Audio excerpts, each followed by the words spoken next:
What really happened with your host, Mike Rivero. You're listening to the Republic Broadcasting Network, where you'll find out what the Fukushima's going on. And aloha, America. Welcome to our show today. It is Friday, July 27th, 2018. Thank goodness it's Friday. Thank goodness it's Friday. Thank goodness it's Friday.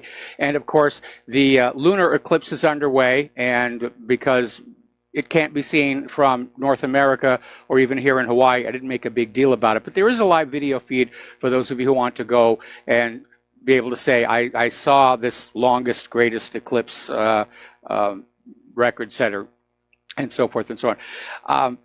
Apparently, some preachers come on out and said that the rapture is going to be happening during this eclipse.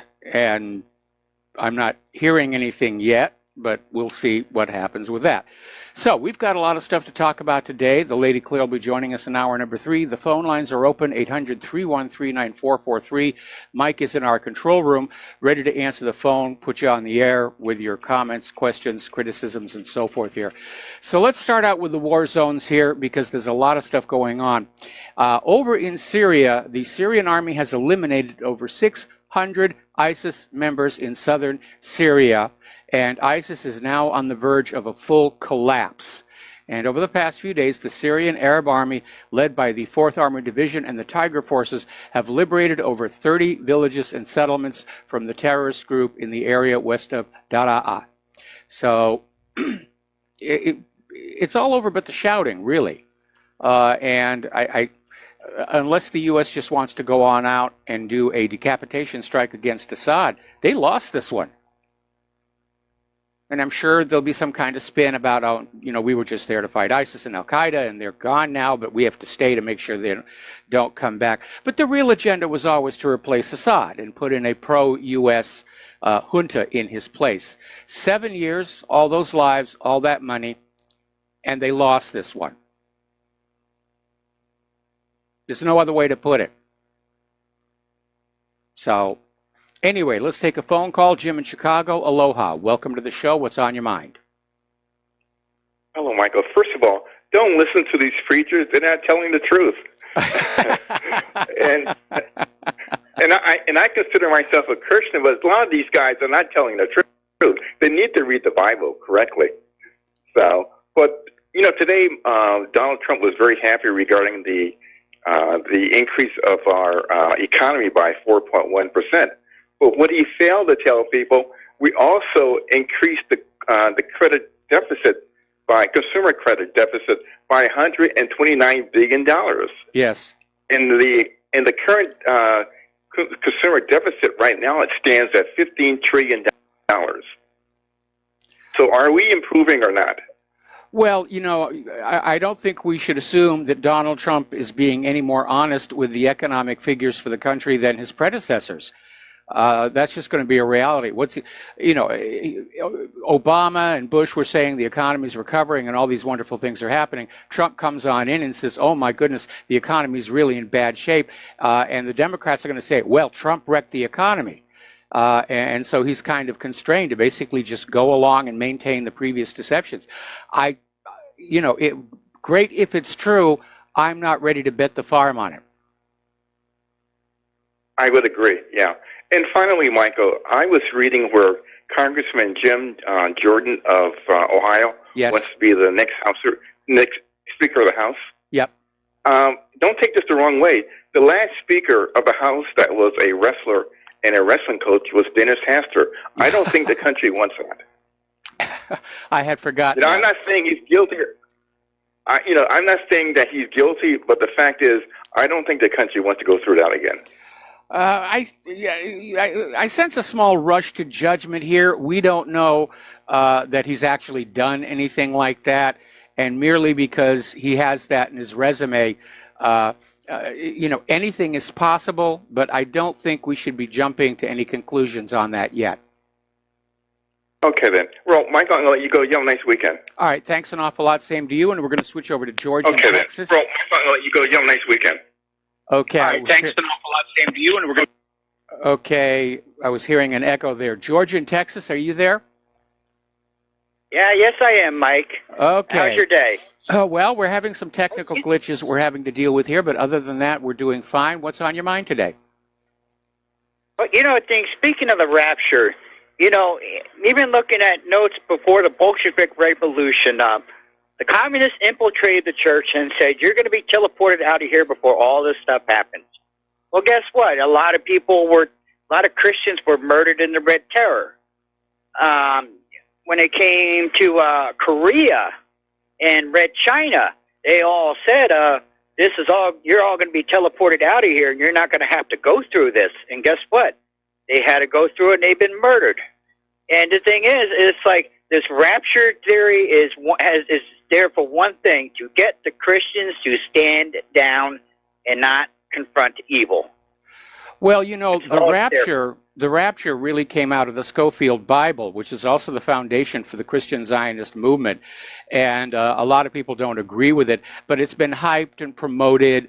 And the fact of the matter is that going all the way, in virtually every religion, but for the entire 2,000-year history of Christianity, there's always somebody out there saying the world is going to end, soon. The Jehovah's Witnesses were in the business of regularly predicting the end of the world until after so many failures they stopped doing that. In fact, I have an article I wrote called "Oh Rapture" that's just a catalog of all those failed prophecies for these things. So we like to joke about the rapture and say, if you get raptured up to heaven, can I have your house? Well, another thing, Mike, the thing is, I will withdraw my YouTube premium subscription. Because I could tell you one thing, I watched Cobra Kai, and I could tell you one thing, that was a very good 10-part series, or 30-minute each. But the thing is, if they cut your live broadcast, I will withdraw my YouTube Red Premium. Okay, well, this weekend I'm looking into switching over to the real video to get away from that censorship. But there may be a change in the wind regarding that social media censorship because they took one step too far, and I think they're about to be hit with a backlash. And I don't mean just the drop in the stock prices for Facebook and Twitter. But did you ever get to see Cobra Kai yet? No, I haven't. I will try and make room for it in my copious free time. Well, I could tell you one thing. It's like there's no villain in it, and it pretty much is trying, to find the similarities between John Lawrence and, Daniel LaRusso, and John Lawrence is trying to struggle to find balance in his life, and Ralph Macchio is just, it's worth watching, Mike. Okay. I'll tell you that right now. All right, have a good weekend. All right, thanks an awful lot. We're going to let you go. The phone lines are now open, and we're going to do a shout-out to our on-air affiliates who are just now rejoining the network. So getting on back to Syria, Bashar al-Assad is saying the white helmets are terrorists, and the ones who are still in Syria will be killed unless they lay down their arms and surrender immediately. And so apparently those white helmets that were evacuated out of Syria by Israel was apparently the leadership, along with Mossad-linked assets, and probably any kind of al-Nusra, al-Qaeda, ISIS commanders who could actually document the support coming in from the West. But apparently they left a lot of their own people behind in Syria, and Assad is saying they have to put down their weapons and surrender. So this thing really is coming to an end. Now, yesterday, pardon me, we were reporting on how... just a second here. We seem to be having a little bit of a technical difficulty. I just lost my headphones. Okay, there we are. We're back. This equipment's all getting very, very old here. Yesterday we were reporting on how Israel, in response to 2 missiles that had been flying over Syrian territory, errantly is the word they used to describe it, they launched an attack against the launch platform that they thought had fired the missiles. And big blunder here, they actually hit an ISIS missile facility. So there's a little bit of a whoopsie there here. Now, as you know, Mike Pompeo earlier this week was testifying before Congress, laying out our foreign policy, and made this comment about how the U.S. is going to have a hard time prying Crimea back from Russia. and he made the statement that the Russian sanctions will remain in place until Russia gives Crimea back. And Pompeo said that the United States will never recognize Crimea as a part of Russia, and basically went back to the situation about Russia's attempted annexation of Crimea, blah, blah, blah, blah, blah, blah, blah, blah. Okay, one more time. Following the U.S.-backed coup that ousted the democratically elected Yanukovych and replaced him with Poroshenko and the junta, the people of Crimea held a referendum to secede from Ukraine, which passed overwhelmingly. Then the people of Crimea held a second referendum to merge with the Russian republics, which also passed overwhelmingly, and that is how they wound up being part of the Russian republics. Now, the United States is refusing to recognize the Crimean people's right to such referendums, even though they're guaranteed that right under the United Nations Universal Declaration of Human Rights, which the United States, as a member of the UN, is obligated to recognize. And the U.S. attitude is we don't recognize the right of the Crimean people to self-determination.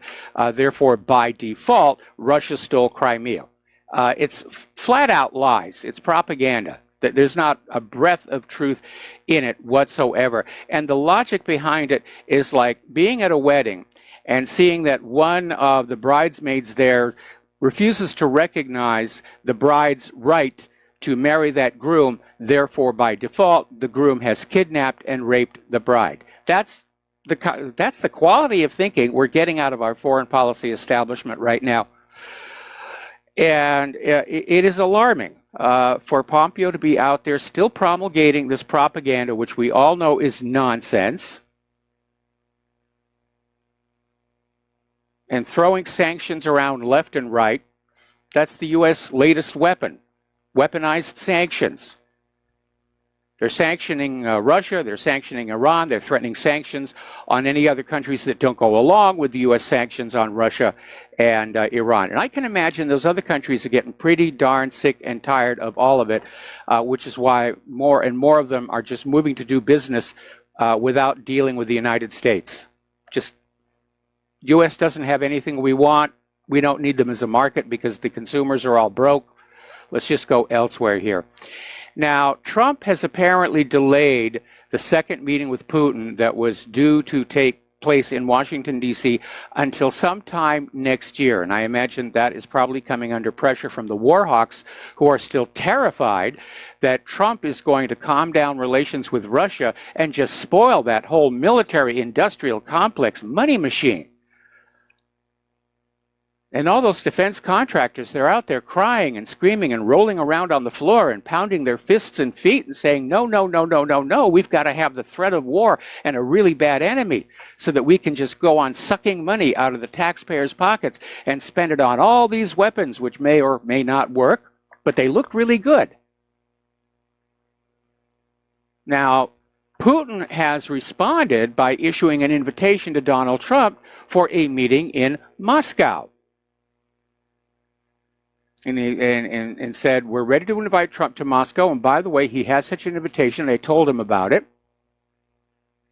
And says Putin is willing to go to Washington. So Putin, again, the global statesman, he wants to calm things down. It's only the U.S. war machine that wants to keep the threat of war, if not a real war, going. I mean, if you think about the last 17 years of war in all these countries, all over the world, the military-industrial complex has made a ton of money. And they don't want that to stop. Because like Wall Street, they're money junkies. It doesn't matter how much they've got to have more. It's not having the money that's the thrill, it's getting more of it. They're addicts. And like any other addicts, the money junkies are destroying the society around them. Now, over in Ukraine, Poroshenko may be wishing he hadn't taken the job because things are deteriorating there. Apparently, there has been a bloody gunfight between neo-Nazi militants and the SBU Special Forces. Now, the SBU has been trying to disarm these neo-Nazi groups, and they basically ran into a fortified building and some medium weapons. So we'll see what's happening on that. So let's turn to Iran, because that is clearly heating up. We've been hearing the rhetoric going on. And so people are asking, what are the prospects for a U.S. war on Iran? Well, we know that the U.S. has been talking about war on Iran for a very long time. Remember when John McCain was dancing around on the stage and going, bomb, bomb, bomb, bomb, bomb, Iran, bomb, bomb, bomb, bomb, bomb, Iran, and then laughing his head off. He thought it was just so funny. You know, yeah, we're going to drop bombs all over this people, we'll kill a bunch of people, and it's going to be great. It'll look wonderful on the evening news here.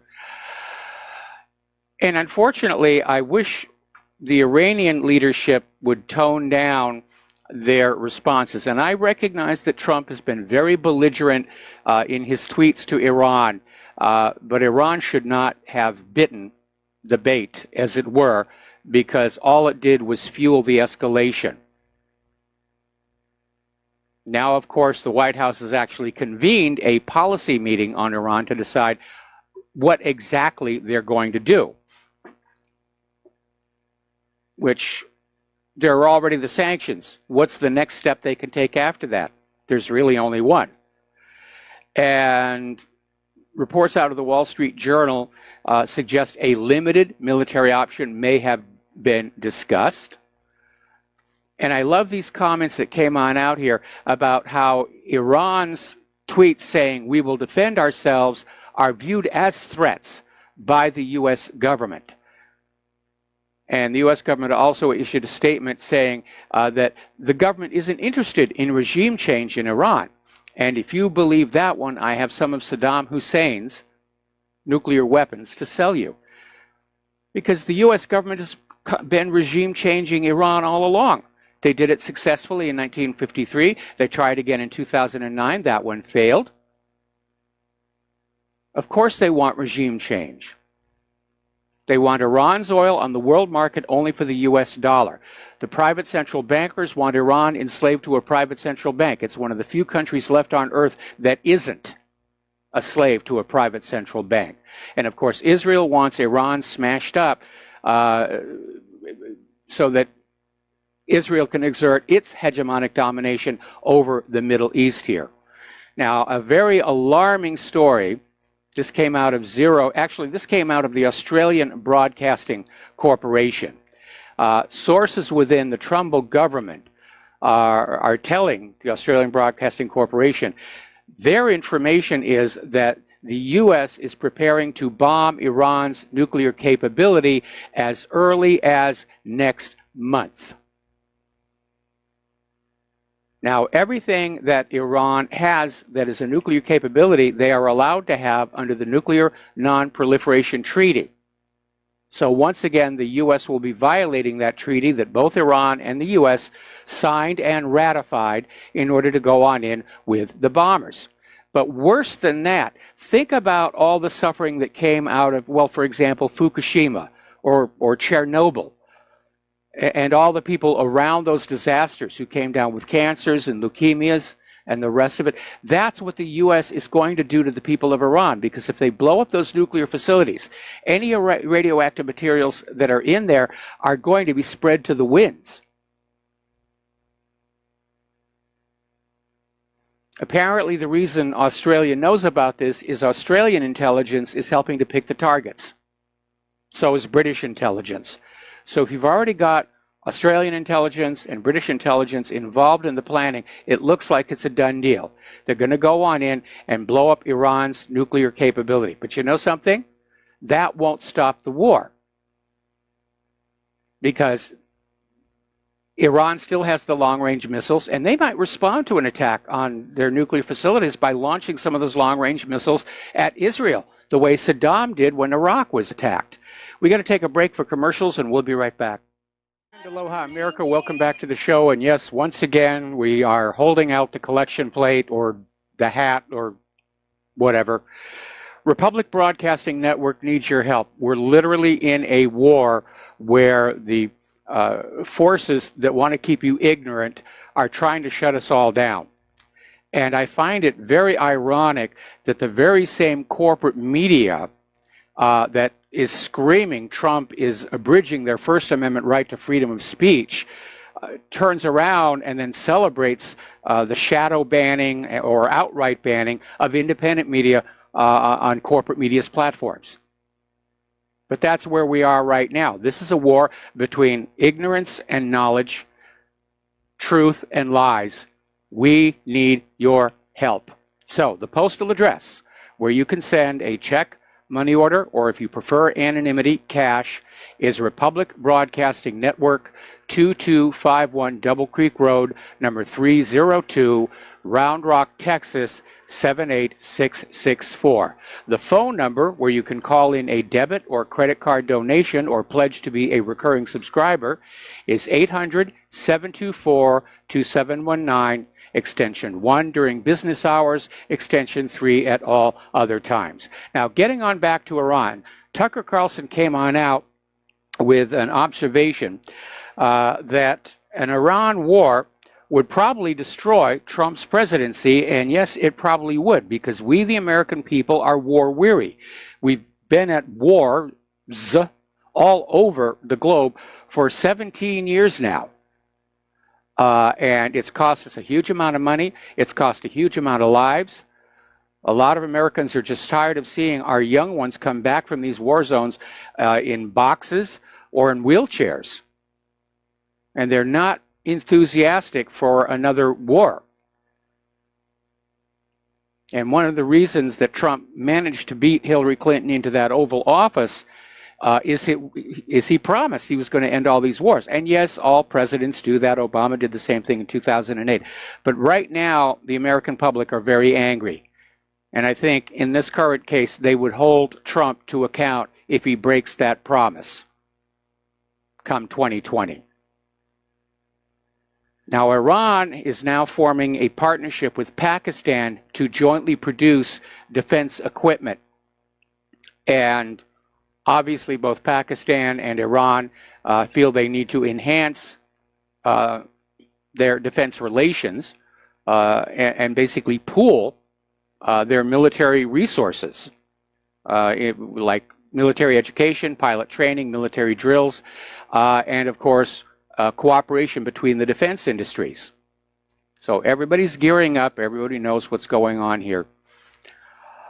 Meanwhile, down in Israel, Israel's forces are continuing to use lethal force against Palestinian civilians who are participating in peaceful demonstrations organized within the activities of the Great March of Return and breaking the siege in the Gaza Strip.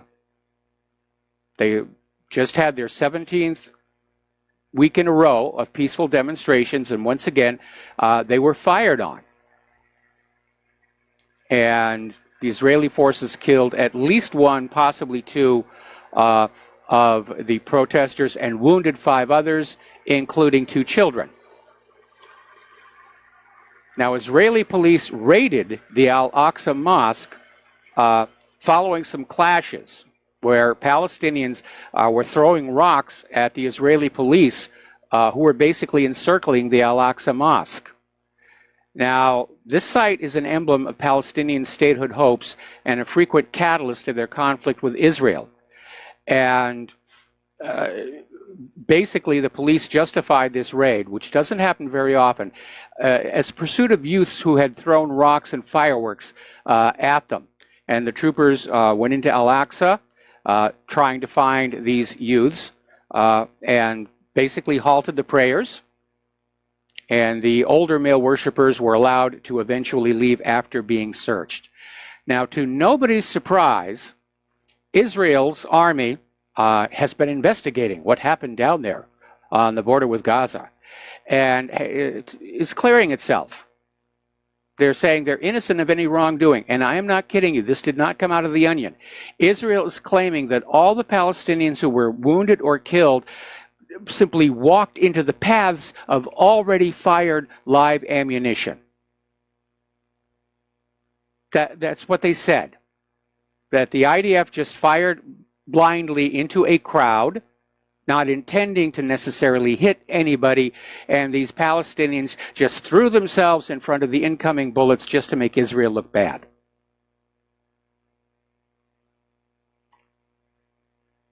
Now, Israel's occupation forces have closed the entrance gate of the Palestinian village of Nabi Salah in the central occupied West Bank district of Ramallah. This is the home village of Ahed Tamimi. And Israel is just ramping up the provocations. Apparently, a large number of occupation forces were deployed in the village and completely closed off its entrance, forcefully preventing residents from either entering or exiting. Those on the inside are being kept in. Those who are outside are being kept out. We're going to take a break for commercials, and we'll be right back. And aloha, America. Welcome back to our show here. Now, Israel has shut down the Hind al-Husseini College in the Sheikh Jarrah neighborhood of occupied East Jerusalem, prohibited an academic conference from taking place, and detained 15 participants of the conference. And police were acting on the order of Gilad Erdan, Israel's Minister of Public Security and Strategic Affairs, who claimed the conference was going to promote incitement against the state of Israel. And apparently, Israel is now refusing to renew the visas of visiting professors for other institutions of learning in East Jerusalem and the West Bank. So they're basically just, again, trying to dumb them down. Now, as well as being in charge of policing, Erdogan heads Israel's global effort to thwart activism in support of Palestinian rights. At this point, I think they're beginning to understand a line has been crossed, and people are refusing to go along with Israel as the victim and the Palestinians are the villain. Now, here's an interesting little story. Over in Jordan, as you know, there is this Israel-Jordan gas pipeline that's under construction. And the Jordanians don't want to have anything to do with it. So apparently there was this Jordanian company was misled into selling sand that would go into building the pipeline. And the Dwari contracting company was told the sand was for a fellow Jordanian citizen and sent the trucks carrying the materials on that understanding. When they got to the building site and realized it was for the pipeline, they turned around and left with the sand. So the world is definitely turning against Israel. And after the horrific behavior, who can blame them for that? Now, North Korea has returned the remains of U.S. war dead. In fact, Fox News was just running a story on that a minute ago, interviewing a woman whose father was missing in North Korea and hoping that the returned remains will include the father. But apparently the C-17 aircraft containing the remains departed Wonsan, North Korea on its way to Osan, and a formal repatriation ceremony will be held there on the 1st of August. So that issue is coming to an end. It's one area of tension that is being taken off the table. Now, not too long ago, we mentioned about how the Zumwalt destroyer, the stealth destroyer, $7.5 billion each. The second one had gone out for sea trials and suffered an engine failure. And it was a little bit bigger than was originally reported. It needs an entire engine to be replaced at a cost of $20 million.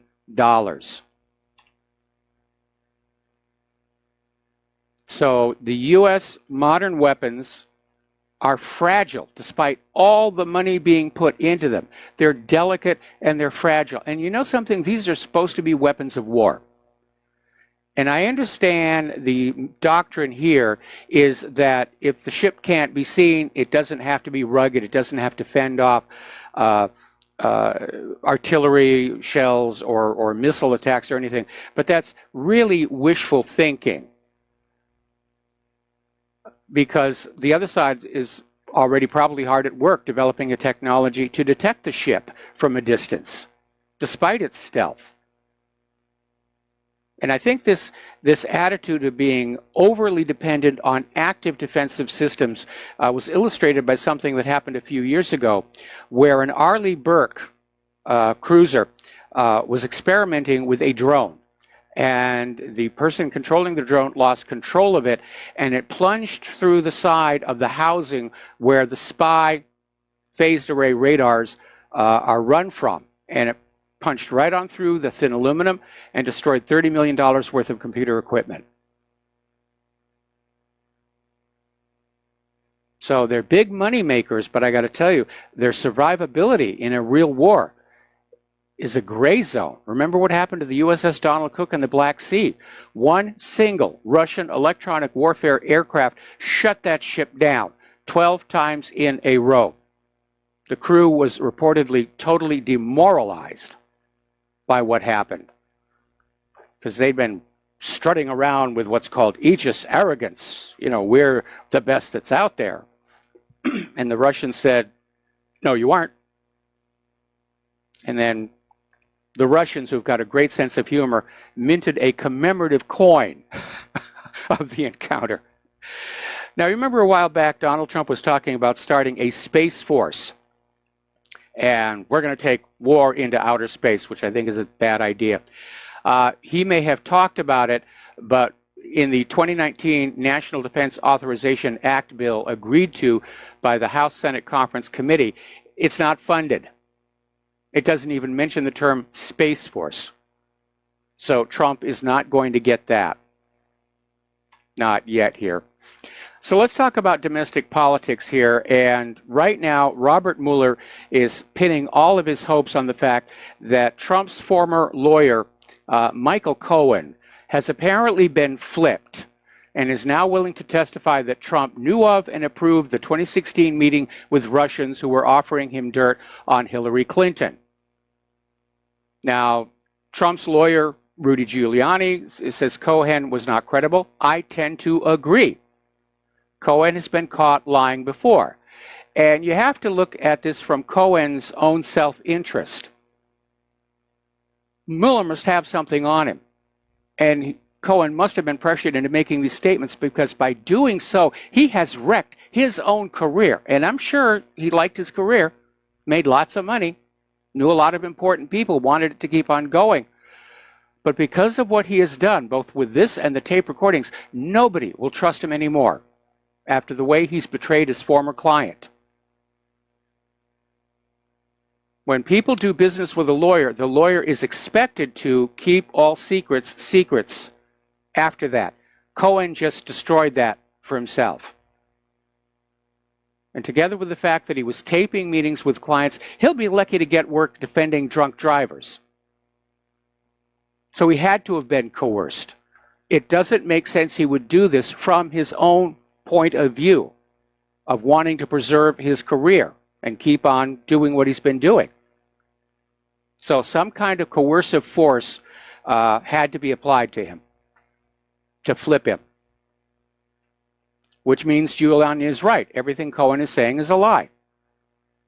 He's being told, unless you say this about Trump, we will move forward with prosecuting you for tap dancing barefoot on shag carpeting, or whatever it is they've got on him. Now, Devin Nunes, in talking about the Carter Page visa application, Nunes has seen what's under the redactions.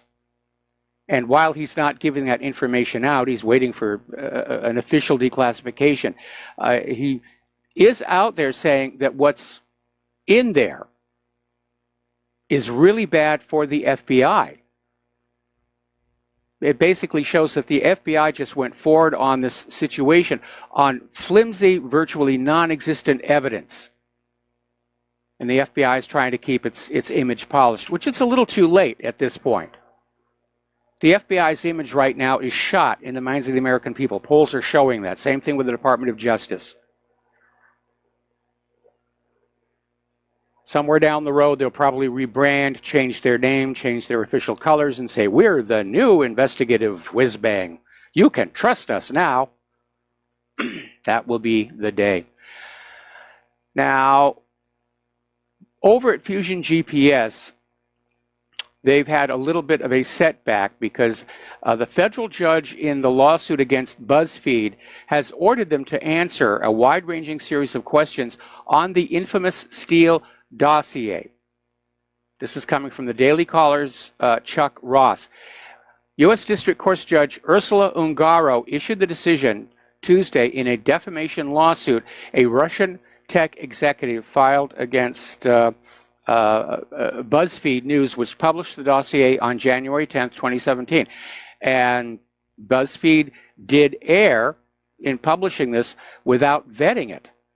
Now, this dossier had gone to a lot of media outlets, most of whom really thought it was a put-up job and prudently didn't publish it, but BuzzFeed did, and now they're being sued for defamation. But as part of their defense, they basically want to find out exactly how that dossier was created. Because if they can basically demonstrate in court that it was a manufactured fraud, then the onus shifts from BuzzFeed to Fusion GPS. Now, Fusion GPS has been refusing to disclose any information, but now they're under a court order. They have to talk to the BuzzFeed lawyers.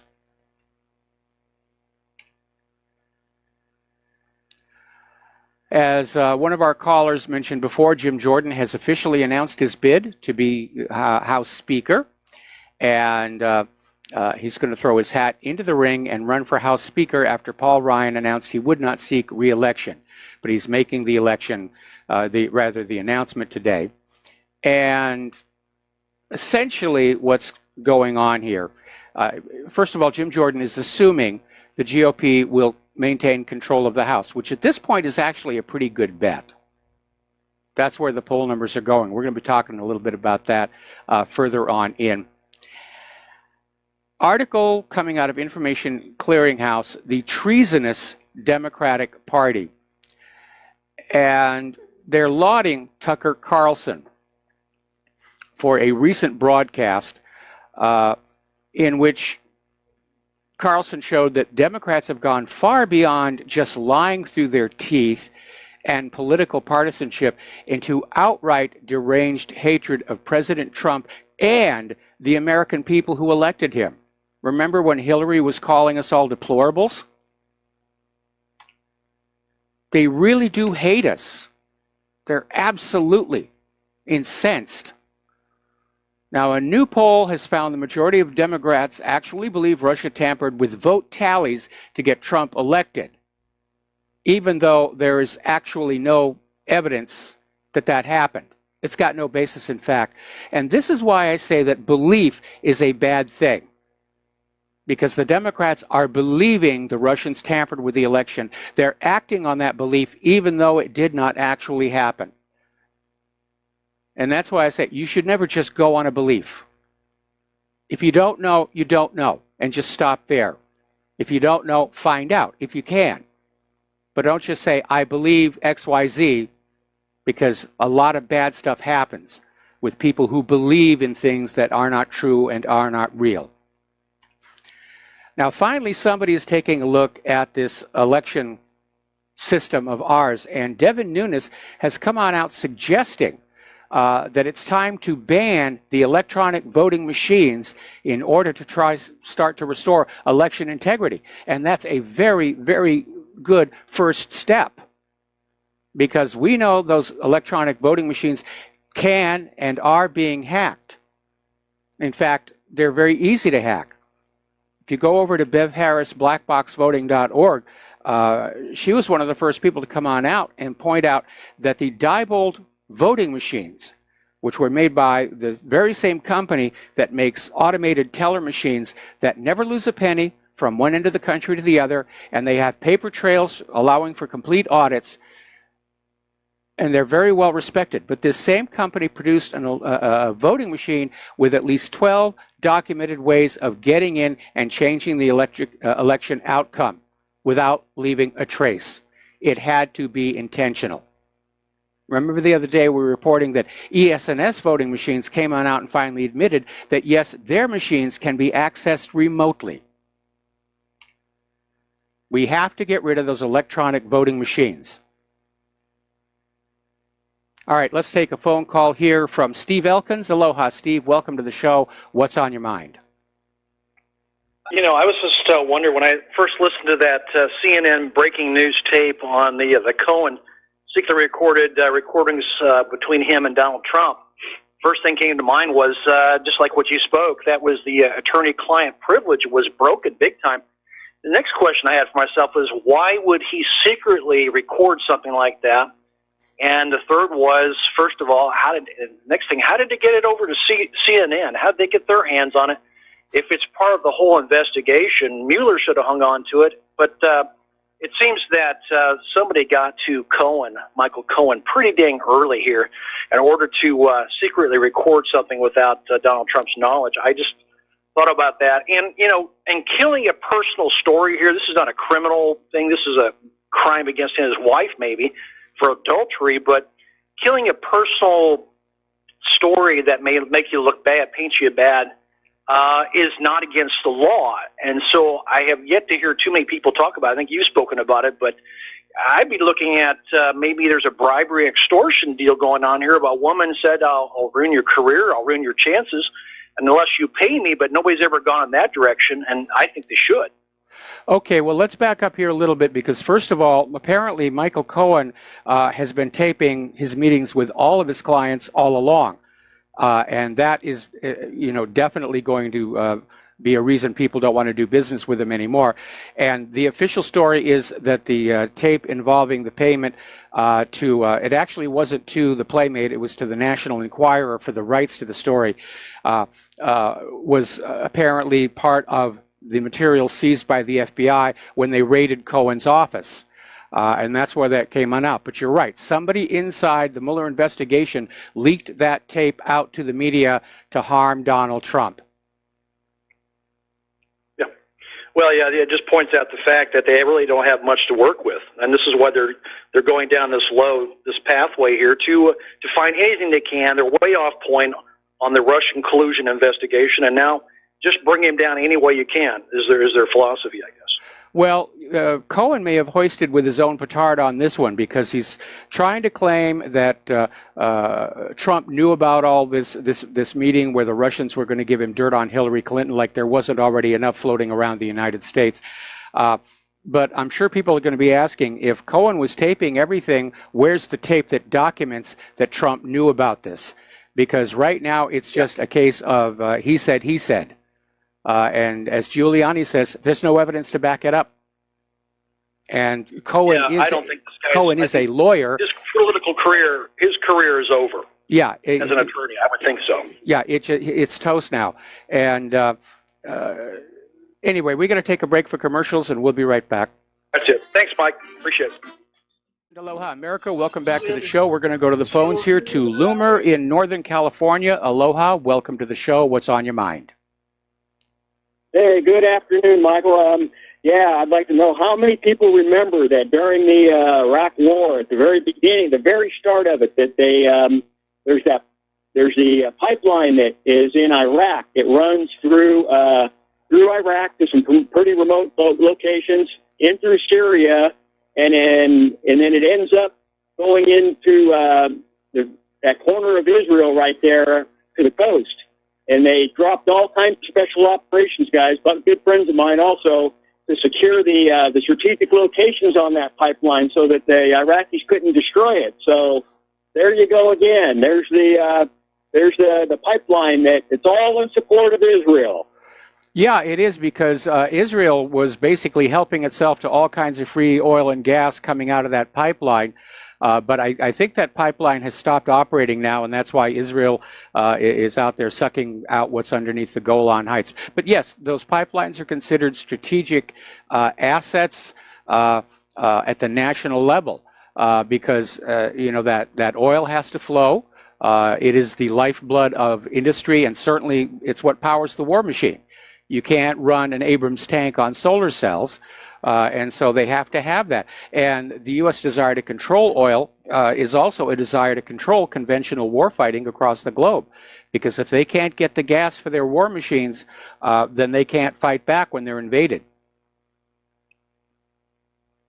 Oh, yep. And that pipeline, I guess, Yeah, it was put out of commission, but all the infrastructure's still there. I guess there hasn't been oil that flowed through that Iraqi pipeline that runs through all that territory for quite some time. But it wouldn't take much at all to get if the United States were to go in there, or some other power were to go in there and just completely overthrow the Iraqis and take over the oil fields, and they could fire that pipeline up in short order. Well, you see, we already went in and overthrew the Iraq government, and the new Iraq government is asking us to leave. So that didn't work out all that well. Yes, but, with you 100% there. Yeah, the Iraqis would not play ball as far as that pipeline goes. They and not only that, but at that time there, we didn't quite control Syria either. And so I think that it really came down to it that even if the United States somehow got that pipeline operating, that the Syrians probably would have cut it off as it flowed through their territory. They very well could here. I mean, one of the reasons for the war in Syria was Assad's refusal to allow a pipeline to be built that would allow Israel to send the oil and gas from under the Golan up to Europe. And, that's rather insulting. That's like, somebody, is stealing your property and asks for a ride to the pawn shop. Great analogy. And that's all I have for you today, Michael. Have a great day and a great weekend. All right. Thanks an awful lot here. We're going to take a break for station identification, and we'll be right back. And aloha, America. Welcome back to our show. We're going to take one more phone call, then we're going to close the lines for a while because I got a lot of news I got to get through. So let's go to Laura in Michigan. Aloha, Laura. Welcome to the show. What's on your mind? Hi, Mike. I was very upset this morning because I didn't like the American soldiers' remains coming home draped with a UN flag. My father was in the Korean War, and when he had a military funeral, he got an American flag, not a UN flag. So how do you feel about that? I think if these are American soldiers, they should be under the American flag, although the war in Korea was initiated by the United Nations Security Council. But it may simply be that until they can actually identify the remains, they don't know who was an American and who was from one of the other UN countries that went on in there. So that may be the reason for that. But absolutely, I think a returning American veteran deserves the American flag. That's right.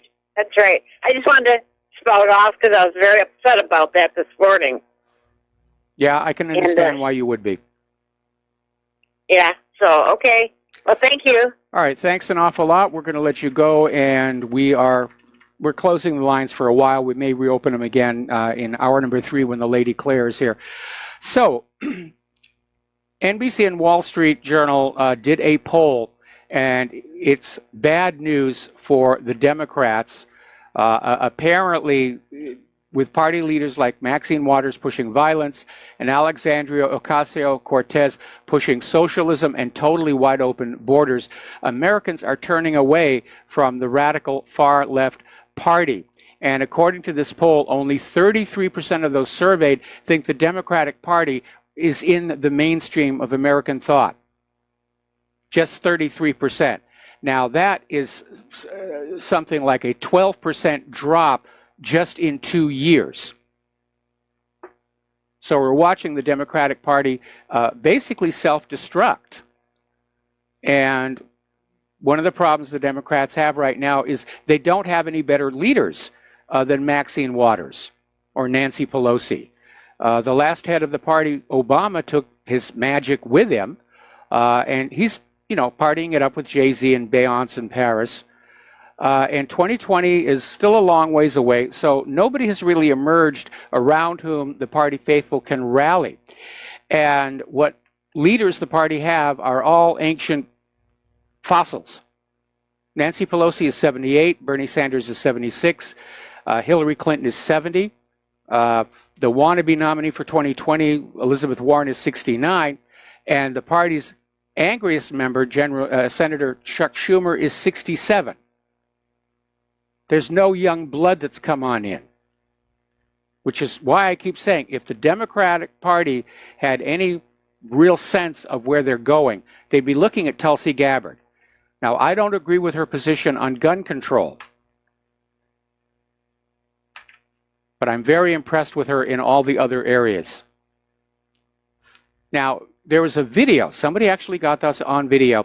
I don't know what the obsession is with Donald Trump's star on the Hollywood Walk of Fame, but apparently there was this U.S. Marine who was a Trump supporter, was wearing a Trump shirt, and he got jumped by a group of thugs. And apparently the melee started. One of the thugs addressed the soldier by calling him the N-word. And it just escalated from there. I can say the N-word if I want to, bro. You don't get to tell me what to do. If I want to talk and use the word, I use, then F you. And then the agitator taunted the Marine by claiming he's rolling deep, which is street slang for I got a lot of people behind me. So you're just going to have to deal with that. Now, the Marine told the thug to get out of his face, and that's when the altercation went physical. However, to no surprise, the Marine held his own and fended off multiple simultaneous attackers to the applause of the surrounding crowd, many of whom were shouting, "You got to respect this guy, he's a Marine."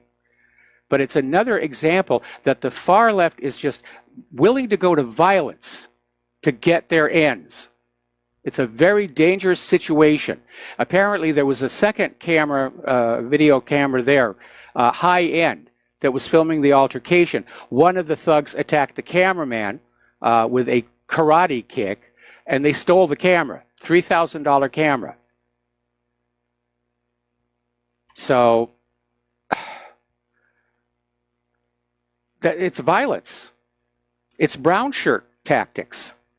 And this is what's turning off the American mainstream to the Democratic Party.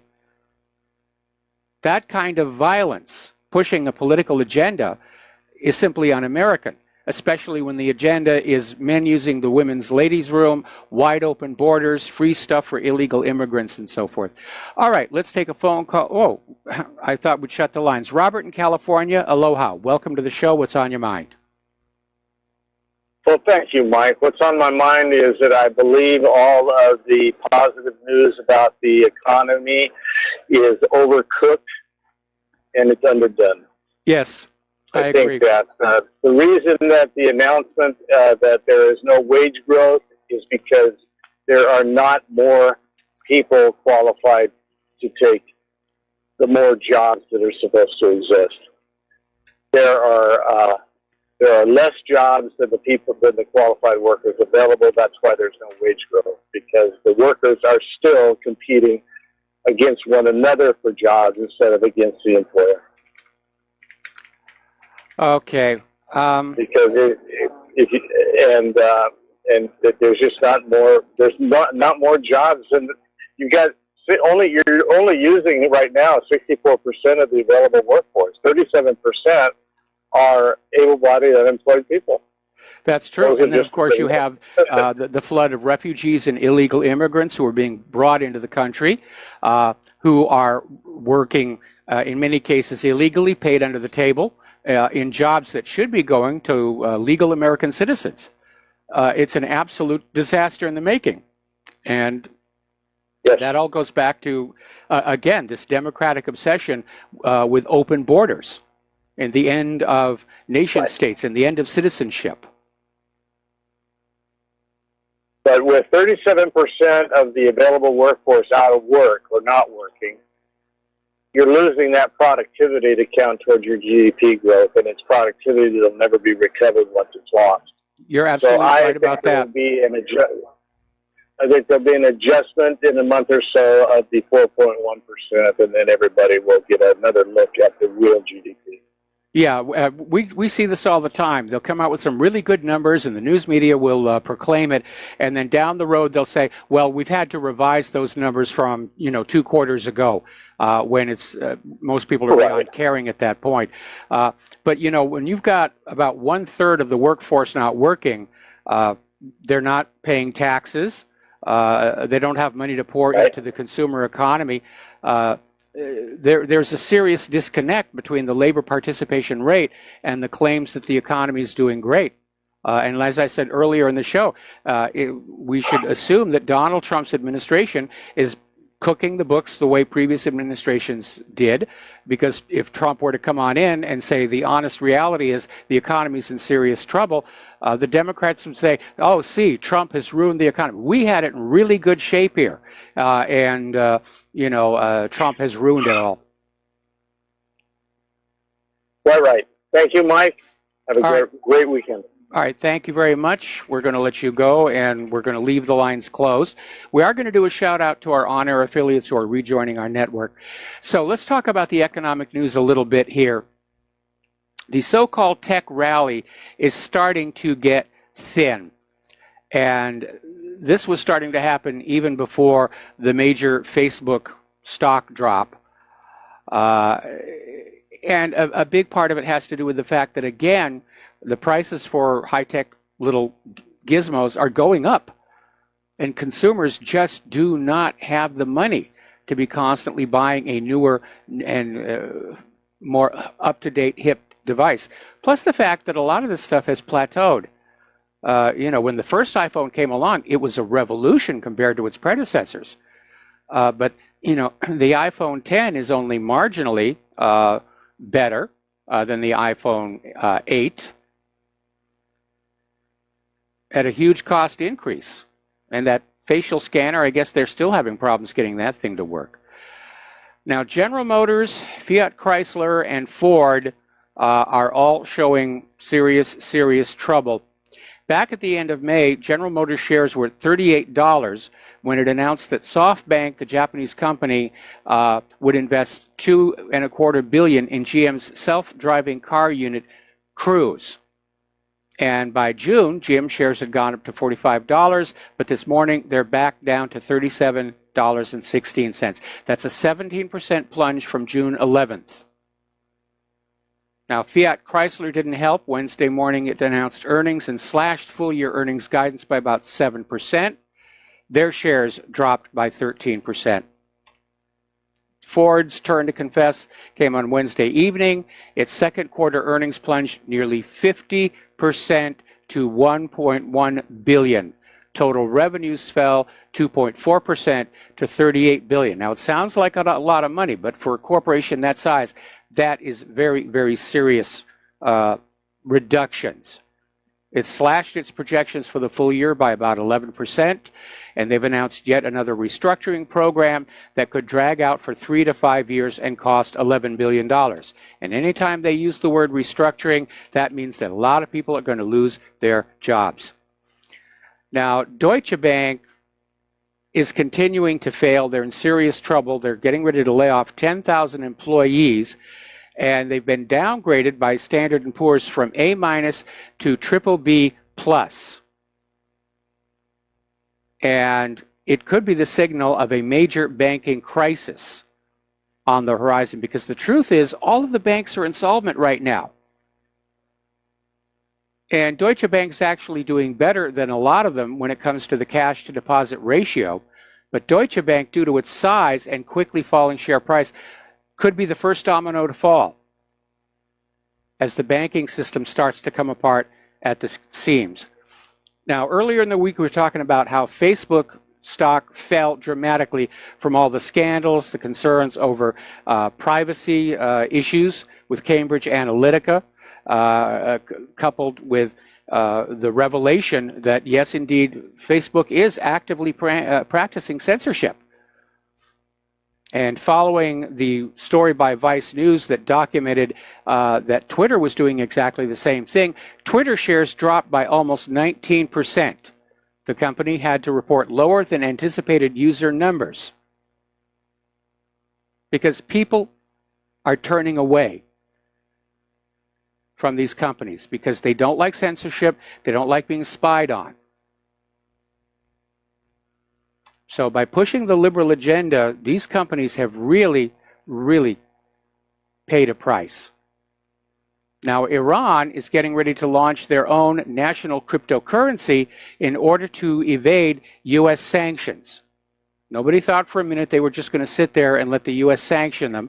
They're looking for workarounds. A lot of other countries are saying they're not going to go along with the U.S. sanctions.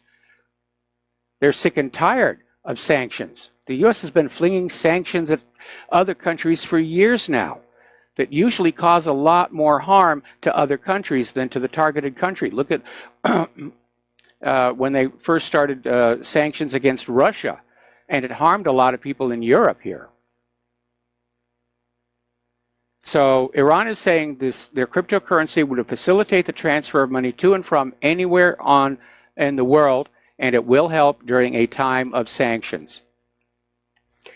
Meanwhile, a group of 10 Republican senators have issued a joint letter warning that if Europe ignores the U.S. sanctions against Iran, there will be trouble. We will do something. We will pass bad laws. I think the U.S. is probably being seen as a global bully right about now here. Down in Mexico, Mexico has decided that they don't want to deal with the United States anymore over the escalating trade spat. They're now buying their wheat from Russia.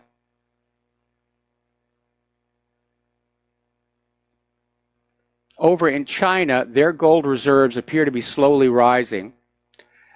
We know that Russia is buying gold like crazy. These countries are getting ready for a collapse of the fiat paper monetary system, which does seem to be happening right now. Meanwhile, here in the United States, we have states that are drowning in irretrievable debt. One of them is Connecticut, which is seen as one of the richest states in the country, but it's got a debt of more than $53 billion. And you have California, Illinois, New Jersey, and New York are unable to make pension payments to retired government workers. In Illinois, vendors wait months to be paid by a government that's $30 billion in debt, and one of whose bonds is just one notch above junk status. New York is more than $356 billion in debt. New Jersey, more than $104 billion. California, more than $428 billion. Gee, I wonder how much of that debt was run up having to take care of all those illegal immigrants.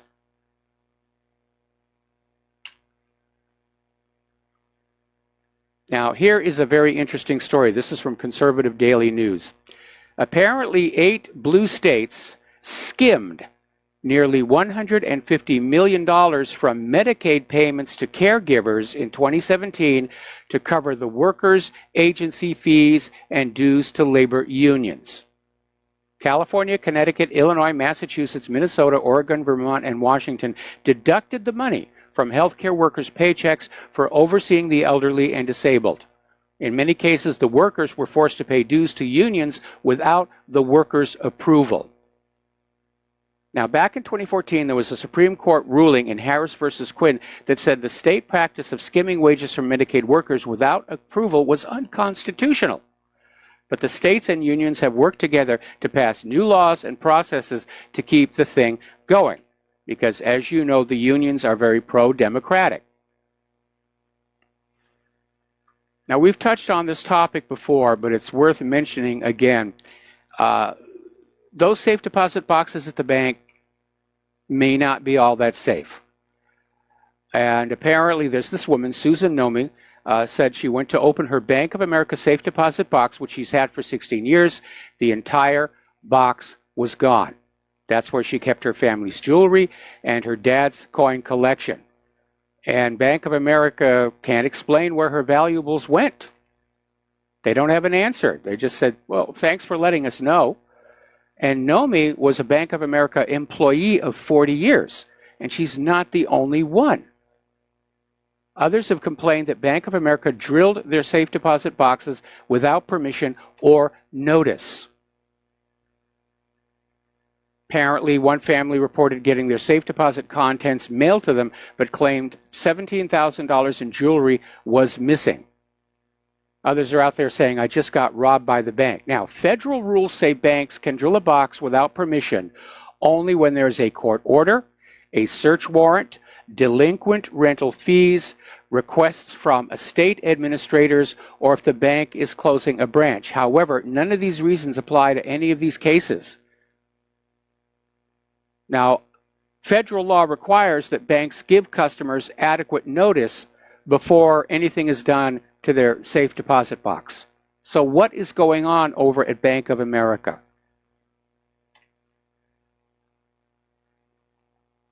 Okay, now, over in Europe, things are heating up. Hungary's Viktor Orban is basically warning the EU executive, Juncker, saying that its days are numbered with this ongoing row with the bloc over migration. The member states of the EU have really had it. Now, many of the governments of the member states are still on board with this George Soros, open borders, New World Order idea. But the ordinary people of Europe, are really, really fed up. Now, over in Austria, there was an interesting little case where 17 anti-immigration activists were charged with hate speech charges and criminal organization charges normally reserved for the mafia. But after they went to court, the judge freed them.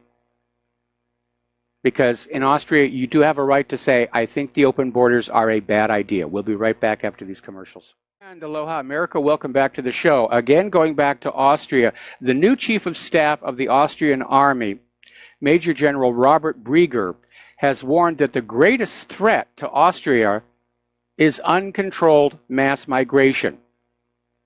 And he said, due to the lack of concrete border protection on the external borders of the European Union, all member states faced a threat from mass migration, including the possibility of future terrorist attacks.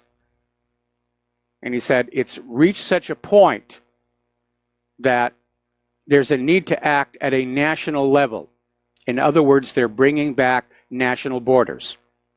So the European Union, the people in the European Union, they've got all the bad things of being in the EU, and all the good things, bit by bit, have been taken away. Schengen is basically effectively dead. Now, every year, Germany holds what they call an anti-racist soccer tournament. And this year, it had to be canceled because violence broke out during the final, with players from these two refugee teams starting a massive brawl. And one of the teams was Arab and the other African. And eyewitnesses said violence erupted during the match after an argument between players from the Red Tree team, the organizers behind which say they fight Nazis, while seeking to make Zwickau cosmopolitan, tolerant, and courageous, and from the Antifa soccer club, Marienthal United 08's refugee squad. So yeah, that open borders, bring everybody in and mix them all together, that's working out really, really, really good.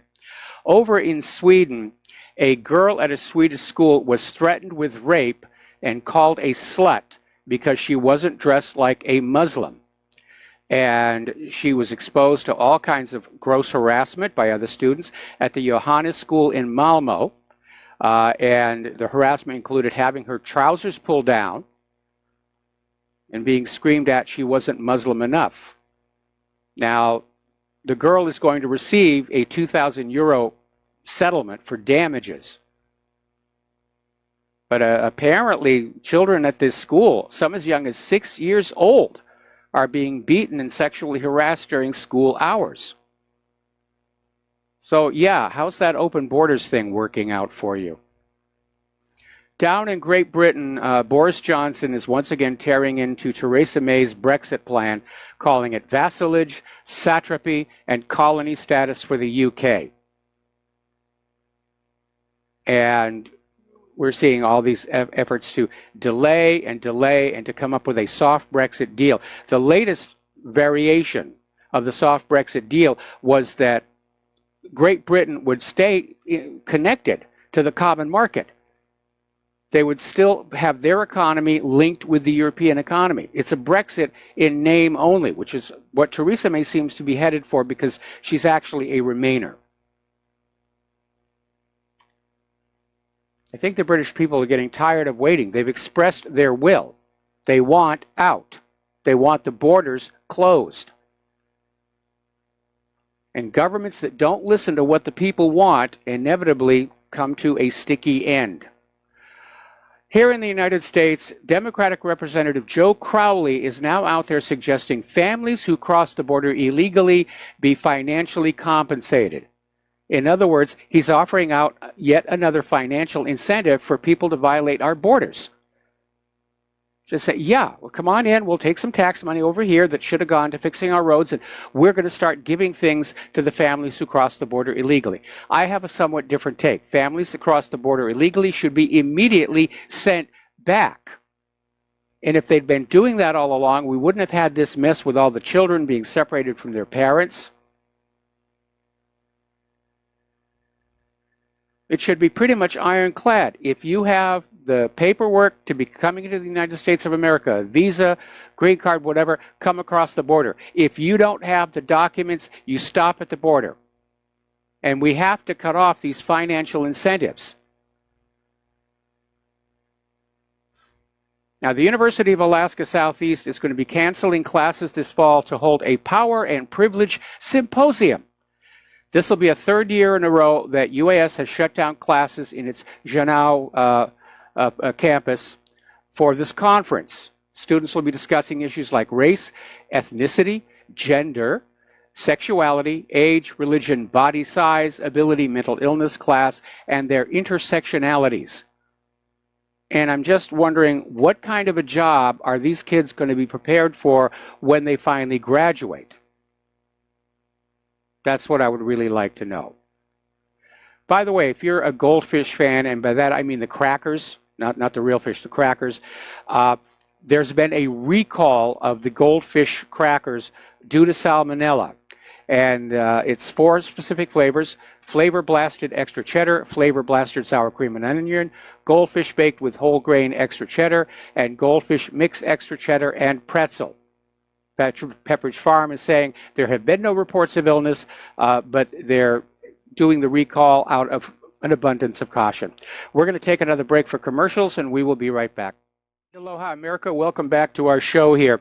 And I try and stay away from that Mandalay Bay shooting, but it just gets weirder and weirder between the MGM lawsuit against the victims to try and prevent there being any lawsuits against MGM, which would require discovery, turning over internal information, to this latest one. IntelliHub is reporting that newly released officer-worn body camera video footage from the night of the shooting reveals, and this is coming from the Mr. Burgundy YouTube channel, reveals that Stephen Paddock was killed by SWAT, and he did not kill himself with a self-inflicted gunshot wound to the head, as the Las Vegas Metropolitan Police Department said he did, followed by the corporate media. So once again, what we're getting from the official sources isn't real. It's something else. Okay, so let's start talking a little bit here about computers. Once again, there's more snoopware out there. Apparently, this one's been installed by 11 million iOS, Android, and Chrome and Firefox users. And basically, people use ad blockers, disk cleaners, and other utilities to stop online trackers. Researchers have uncovered a host of apps and browser extensions that actually keep a list of every website ever visited and send it to servers operated by the developers, apparently with a unique identifying number that is generated at the time of the install. The snooping wares affect both the Android and iOS users, as well as those who installed Google Chrome and Mozilla file extensions. So it really is out of control here. Now, over at Twitter, it's been determined that, yes, indeed, there was a liberal bias there. Conservative tweets were being blocked, liberal tweets were not. Twitter is trying to claim it was simply a glitch, which doesn't make sense. Why would a glitch only target conservatives here? But if you think about it, Twitter is interfering in the election process by doing this. They're not allowing a dialogue among the American people to make decisions going into the midterm elections this November. They're only allowing one voice to be heard. That's tinkering with the elections, tampering with the elections. Now, apparently, Trump himself turned out to be censored as well. Twitter is using an algorithm to prevent his tweets from going viral. They're throttling his likes. And that apparently got the attention of Donald Trump himself because he's blasted Twitter, using Twitter, saying stop shadow banning or else. He's saying he's ready to go to Congress and get laws passed to return a balance to all social media, which I think would be a really good idea. And they're going to have to do it in the very, very near future before the politicking for November really starts to crank up. And I'm very much in favor of this. Meanwhile, over at Facebook, they're dealing with a lot more issues than the loss of stock price. Apparently, there are lawsuits piling up with potential settlements in the tens of billions of dollars. And the Facebook is facing massive fines, possible government intervention. Facebook is accused of using ad tools to discriminate against older job seekers. That's a lawsuit there. Apparently, federal judge has given a go-ahead for a $30 billion Facebook privacy class action lawsuit. And anybody with a Facebook account is a member of that class. Now, the lawsuit was actually filed all the way back in Chicago in 2015 and has been moved to a federal court in San Francisco. And the lawsuit accuses Facebook of violating Illinois Biometric Information Privacy Act. So that's another lawsuit out there. Now, Facebook has been slapped with $3.9 billion in lawsuits on the very first day of GDPR. And there's yet another lawsuit, a class action, where Facebook was logging users' texts and call logs on their smartphone app.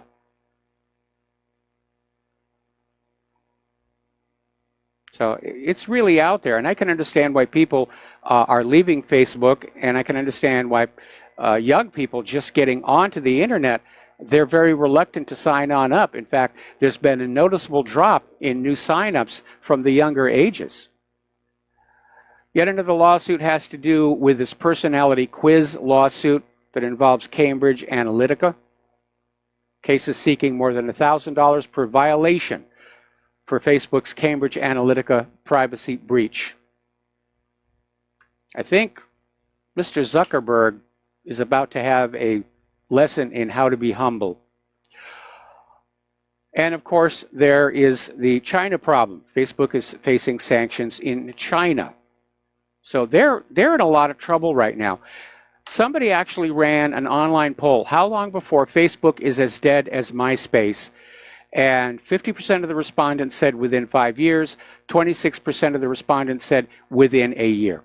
All right, we're going to take a phone call. Anthony in Tucson, aloha. Welcome to the show. What's on your mind? Yes, I was trying to get it into, I forget what her name was, the first name was, but her last name I think was Stanton. And I was explaining to him, there was a case fought in Minnesota against the Federal Reserve Bank system that they did not lend substance and that the party did not have to pay the interest or the loan. Yeah, and I believe it was a fellow by the name of Daley, and it never was appealed. And the real fault with the Federal Reserve System is they are allowed to print this money out of thin air. They're allowed to lend it to other countries, and with that worthless paper, they're allowed to come and buy up all of the products that are produced here in the United States without paying for it. And even the buildings, when they build them, they loan the money for the high-rises or subdivisions or building projects. All of that is built with no money, and that's what that case was over. That there was no substance. I was trying to find it here, And I remember that. We talked about it once before, but let me just summarize from memory here. Basically what it was, there was this guy who had gotten a mortgage from a bank, bought a house with it, gotten behind on his payments. The bank sued to foreclose. And the homeowner and his lawyer went into court and argued that basically the bank had not actually provided anything of tangible value. They had simply written some zeros into his account. And it was a phantom, and argued that because nothing of real value was offered in exchange for this mortgage pledge, that it didn't represent a legal contract. And the judge actually agreed and blocked the foreclosure. And of course, this did not get reported in the corporate media because it would undermine the entire mortgage banking industry. But what's really interesting is that the lawyer for the homeowner was disbarred immediately after that, and the judge died in a mysterious fishing accident shortly after that. I say that I don't think that was appealed, and that ruling stands. No, it's never. They don't want to let it go back to court because they couldn't. They couldn't appeal it. They've got no basis for appeal. The guy was right. The banks are not actually loaning you money. You don't get a bag of gold coins or silver coins or anything like that. It's just numbers in a ledger. It amounts to little more than getting the bank's permission to own a home in exchange for a lifetime of servitude toward them. That's where the word mortgage comes from. Gage is another word for a pledge or promise, and mort means obviously your life or death. So a mortgage is a promise that is binding until death, although these days it's usually 30 years. It really is, it's a fraud. It's a scam. Jesse James was right. The real outlaws are the bankers. What it was, though, the framers put in the Federalist Papers no paper money ever because it did not represent life forfeiture, whereas with gold or silver or even copper or lead, these could all be basis for money because it takes life forfeiture to extract it from the ground. Well, you have to remember the American Revolution was fought over the Bank of England's use of paper notes. And so the Founding Fathers set up an economy that was based on units of value. And in fact, everything that the Federal Reserve does today, in fact, banks with fractional reserve banking and everything would have been a death penalty offense under the Coinage Act of 1792. Yes. Right. Well, and then they came up with a Social Security, which is another Ponzi pyramid scam. It started out at 1/3 of a penny on a dollar, and every time they raised it 1/3 of a penny, they raised it 100%. They were given $60 a month at that time. Now I think they're given $1,500, but they've raised the cost of Social Security 6,700%. Well, Social Security is in serious trouble because presidents, mostly Bill Clinton, have been siphoning off the cash surplus that was built up for the baby boomer retirements. That's where Bill Clinton got his magic federal budget surplus that the Democrats like to keep pointing at. But he got it by embezzling the American worker. And that's why today they're saying Social Security is going to run out of money, because the money that was put in there to cover the baby boomer retirements is now gone. I don't think it'll ever run out. They'll just raise the withholdings from the fools that buy into it, because if they really wanted to give somebody a social program, they should have allowed even the banks, if they were federally insured, to have that money deposited in a bank that actually was dealing in gold and silver, but it would earn interest. And if they did that, when I computed it at the university, on a $10,000 salary for 45 years, and I compounded the interest every year on it, it came to $14 million per person. I have a printout on that if you'd like to have Well, it. Social Security was originally set on up with the idea that the American people would entrust their money to the government, who would then pool it together and invest it for them and generate a rate of return, and which would then fund Social Security to provide a comfortable retirement for them. And in theory, it sounds like a good idea. But over the years, the Social Security Trust Fund has been used to invest, if you will, in various pork barrel projects that went nowhere. One bad investment after the other after the other. And then again, they kept raising the Social Security taxes. And they did it especially anticipating the baby boomer retirements. And now that money is gone because of the Clinton administration. And the problem right now is we have a very large population of baby boomers, but a very small population of young workers, and especially in an age of depressed wages and salaries, they really can't make it balance out. Is going to be the issue. And plus, you've got Americans who are just saying, we're already taxed so much. We're being taxed a huge amount of money, and we're not getting back what we were promised. They murdered 75 million innocent lost children that could have paid into the Social Security Fund, and they only got $300 to do it. I'm sorry, I missed that last part. They through abortion, since Roe versus Wade. All right. They killed off 1/8 of the American population that could have supported Social Security, and said they only got $300 to kill it. They would have made $14 million off each one if they let it live. Well, whenever the government gets involved in our lives, it's usually good for the government and bad for our lives. And that's why they keep on doing it. Now they're telling us what vaccines we have to have and what foods we can and cannot eat. It's all about control, and they use that control to enrich themselves at our expense. Anyway, Anthony, thanks an awful lot for the phone call. We're going to let you go here. Coming up here on the top of the hour, and the lovely Lady Claire. Now, NOAA, the National Oceanographic and Atmospheric Administration, they put up a weather satellite, cost $350 million, and it was supposed to be up there for 20 years. It's only been up there a few months. And NOAA is saying they think it's permanently broken. And apparently the issue is that the cooling system in the satellite is not working to keep the temperatures down during the warmer part of its orbit, meaning the daytime side. And so a lot of the instruments and channels just aren't working. Now that's bad engineering. That is definitely bad engineering to not have that. It's, again, a typical government job here.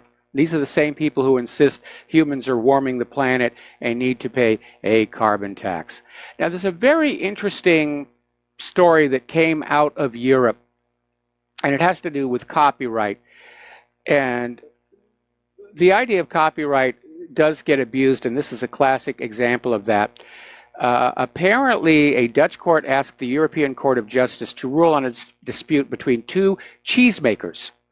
Lavola Hangelo took legal action against rival Smilt Foods for making a spreadable cheese called Wit, Wievenkaas, with the same taste as Lavola's Hexnakaas. And so she basically claimed it was copyright infringement.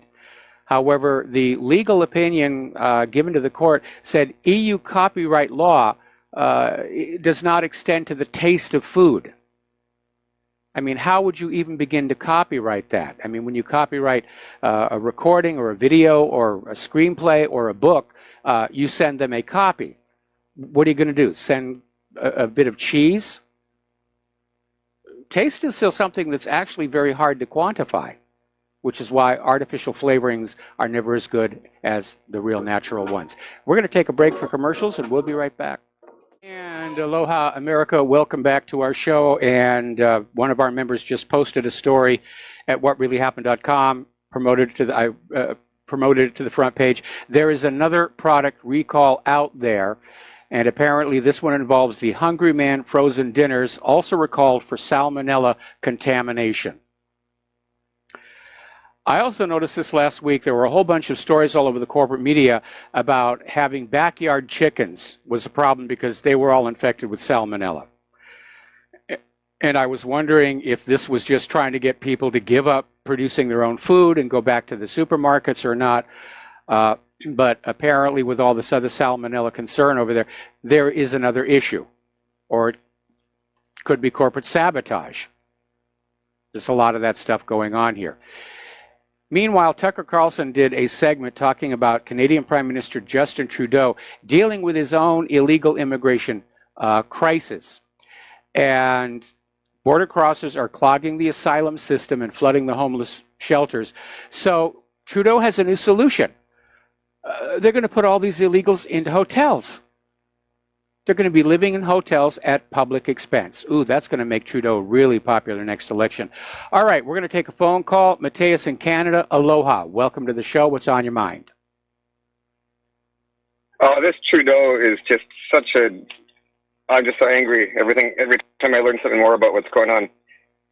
You either have to be a complete idiot to be allowed to be in high politics like George Bush or Trudeau, or you have to be compromised and like be a hardcore criminal. So Trudeau, I'm pretty sure, is in the idiot category. Oh, man. Anyway, I wanted to smear the TED Talks. Yes. And I had watched a professor give a talk on perspective and optical illusions. And so the professor showed a rectangle on the computer screen, and then he rotated it 90 degrees from vertical to horizontal. The proportions of the rectangle looked like they changed.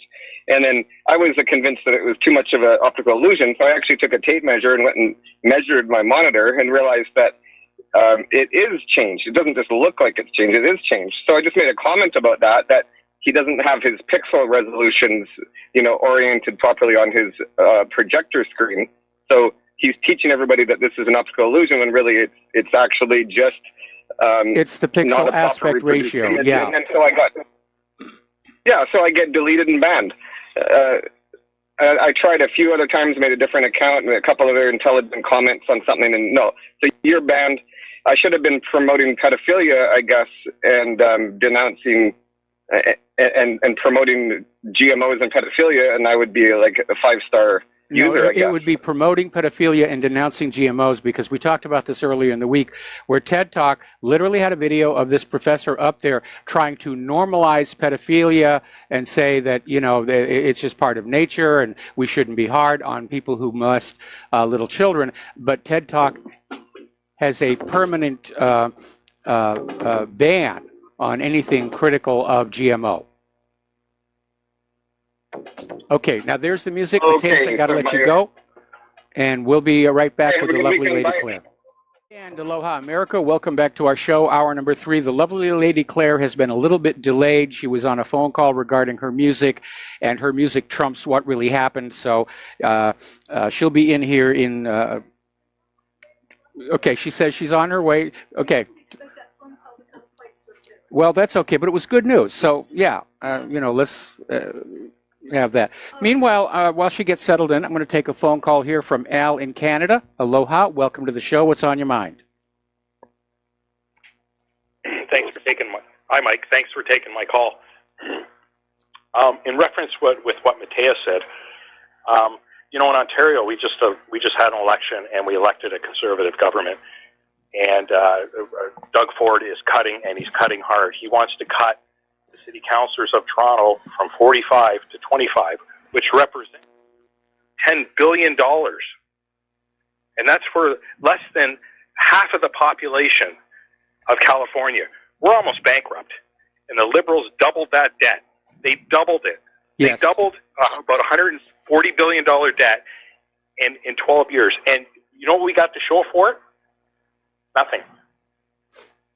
Well, absolutely nothing. Liberals do that all over. They love to spend money because they build their power base by offering all kinds of free stuff. It's bread and circuses until they run out of other people's money. And you and I both know that it's not free because someone always pays. That's true. And it's the people that work, and they're grinding away. And, you know, they don't understand. There's a very, very, very simple concept with free market economics. Every penny that goes to the government to either waste or to service debt is one less penny that's actually going into the economy to grow it. Yes. It's not hard to understand that. So No, I appreciate your time, Mike.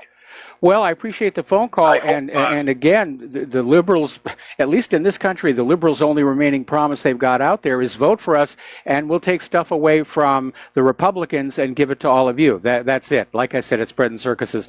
All right, Al, thank you for the call. Thank you for the call.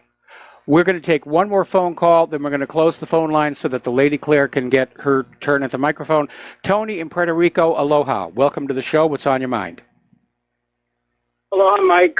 Thanks for taking my call, and give my regards to Claire. I have a quick comment. I've been watching your program for a long time, and these past few weeks or months, you keep comparing if they take out Trump, it's going to be like a JFK type effect. Well, this is the way I see it. You know, correct me if I'm wrong, that the JFK assassination, that was definitely a mafia hit. It was right in the open, right in front of everybody. Yep. Everybody could see. That was definitely organized crime.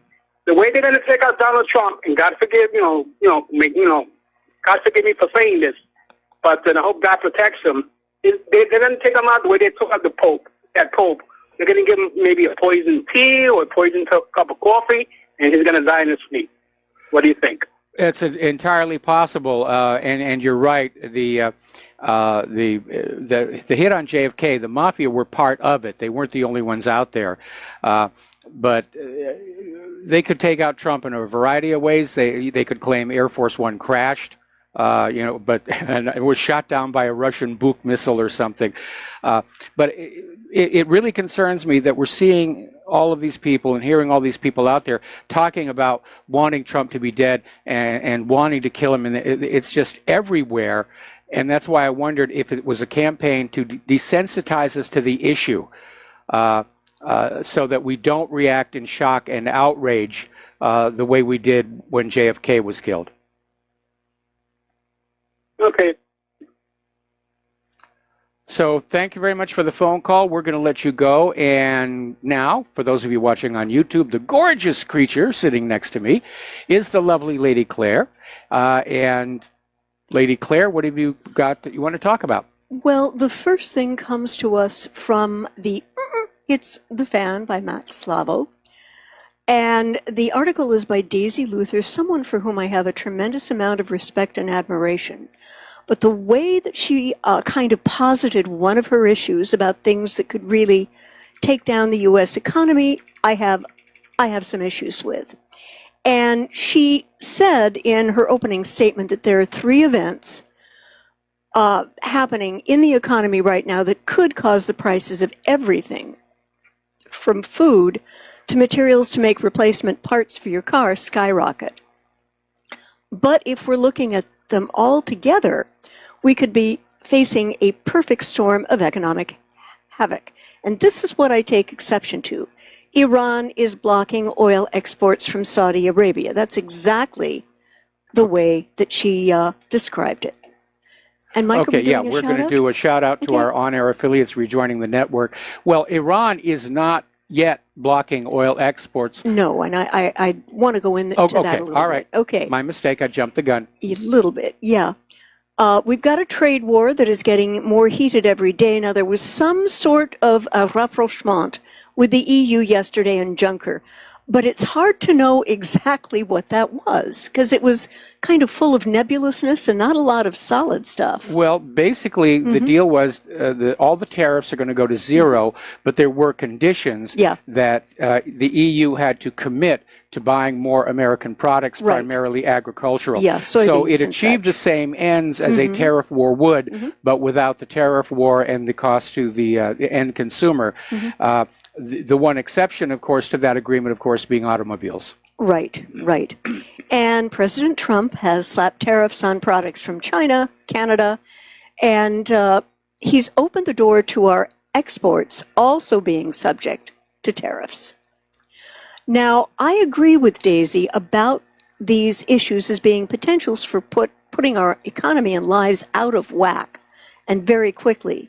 What she does not mention, however, is the relentless 3-year U.S.-enabled Saudi genocide of Yemen, where innocent people are being killed by Saudi military through direct airstrikes, starvation, and potentially weaponized cholera, which is sweeping the country. The Houthis have not attacked Saudi oil vessels for absolutely no doggone good reason. And as much as I hate violence and I condemn it, I can almost understand the fury that drove the Yemeni to these attacks, Mike. Well, I certainly can as well. But again, Saudi Arabia is still getting their oil out because they just turn north and go on out the Suez Canal. Right, right. So I'm hoping that we don't have a perfect storm of a of a configuration of all those three coming together. And I'd also like to talk about the fact that radioactive particles from Fukushima nuclear disaster have been found in California wine. That's it. I'm going back to vodka. Okay. All right. Fine. And there have been a lot of tests, and apparently there's a new one that was published in the journal Arctic, suggesting that currents and atmospheric patterns carried radioactive particles across the Pacific, where they settled on grapevines growing in California wine country, and that bottles produced during the following years contained increased levels of cesium-137, with the Cabernet revealing double the amount of pre-Fukushima radiation. Now, these wines are from one year to another, and it's up there at the article. If you are a wine drinker, look for the dates when the wine was processed, and if it comes from one of those dates, don't buy it. Probably a good idea. I would say definitely yes. Mm-hmm. Now, again, there's always a little radiation around you. We live on an extinct volcano. There's natural radiation coming out of the solidified lava. But Fukushima did dump a lot of radiation that is transportable. And it was only a matter of time before the ocean currents and wind currents did spread it over to the west coast of Canada and the United States, and Claire and I have stopped eating any sushi that is locally produced, and a lot of the sushi places have now had to go to the extreme measure of flying in fish from off the coast of South America. But sooner or later it'll be down there as well. It's a mess, and they're not going to be able to fix it, and they're still dumping the radioactive water into the ocean because they don't know what else to do. Also, again from Zero Hedge, which is it's a site that I recommend to you. I don't necessarily agree with everything Tyler Durden says, who is the webmaster over there, but I have a great deal of respect for him. And this article appeared there. Americans' intentions to buy a car collapse as high rates crush home buying plans. And apparently, the University of Michigan Consumer Sentiment slumped to a 6-month low in June despite surging economic growth, which Trump was touting very much today. Well, again, I'm not sure we should trust those numbers. I'm not assuming that Trump is any more honest with the economic numbers than his predecessors, especially because those numbers don't line up with the labor participation rate. No, they don't. They don't at all. Again, if the economy were really doing better, we would see it reflected in consumer spending patterns. It's simply not there. People just don't have the money. Nope. They don't. And more people who were worried about the outcome of the tariffs that the U.S. has seemed to slap on everyone, and negative expectations could quickly disappear if the trade issues with Europe are promptly settled. Well, they were, and immediately followed by agreements with China, Canada, and Mexico. Well, Mexico is acting like they're not expecting there to be anything to be settled anytime soon. They've started buying their wheat from Russia. Yes, I saw that article as well. And I thought this was, you have to appreciate the irony here. In a bizarre response, Twitter tells Trump it does not shadow ban while admitting it does. And apparently, this has been confirmed last week by the liberal publication Vice and promptly tweeted about by President Trump. Now, Twitter has issued an explanation to allegedly set the record straight, where they explicitly state that they do not engage in the practice, except then they describe how they do exactly just that. And Twitter says the best definition we've found is this: deliberately making someone's content undiscoverable to everyone except the person who posted it, unbeknownst to the original poster. And so, in other words, Twitter has said they don't shadow ban. It's just that tweets from people you follow may never actually appear unless you click directly into their timeline. Now, Mike, come on. That's pretty Orwellian right you there. You can't have it both ways. Yeah, that's double speak here. Yeah.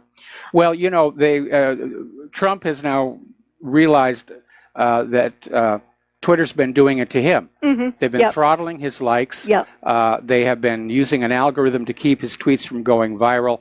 And now he's basically on the warpath, and he's saying, you guys will stop it, or I'm going to get Congress to pass a law on this. Mm-hmm. Now, Twitter at one point said this was just a glitch, while failing to explain why this glitch was only affecting conservative posters. But I think it would be a really good idea that Congress, as we head into the campaign season for November, that Congress does pass a law saying that online social media, which is now so critically important to the public debate over the issues, be required to be fair and balanced, because otherwise it's just a propaganda machine for the liberals.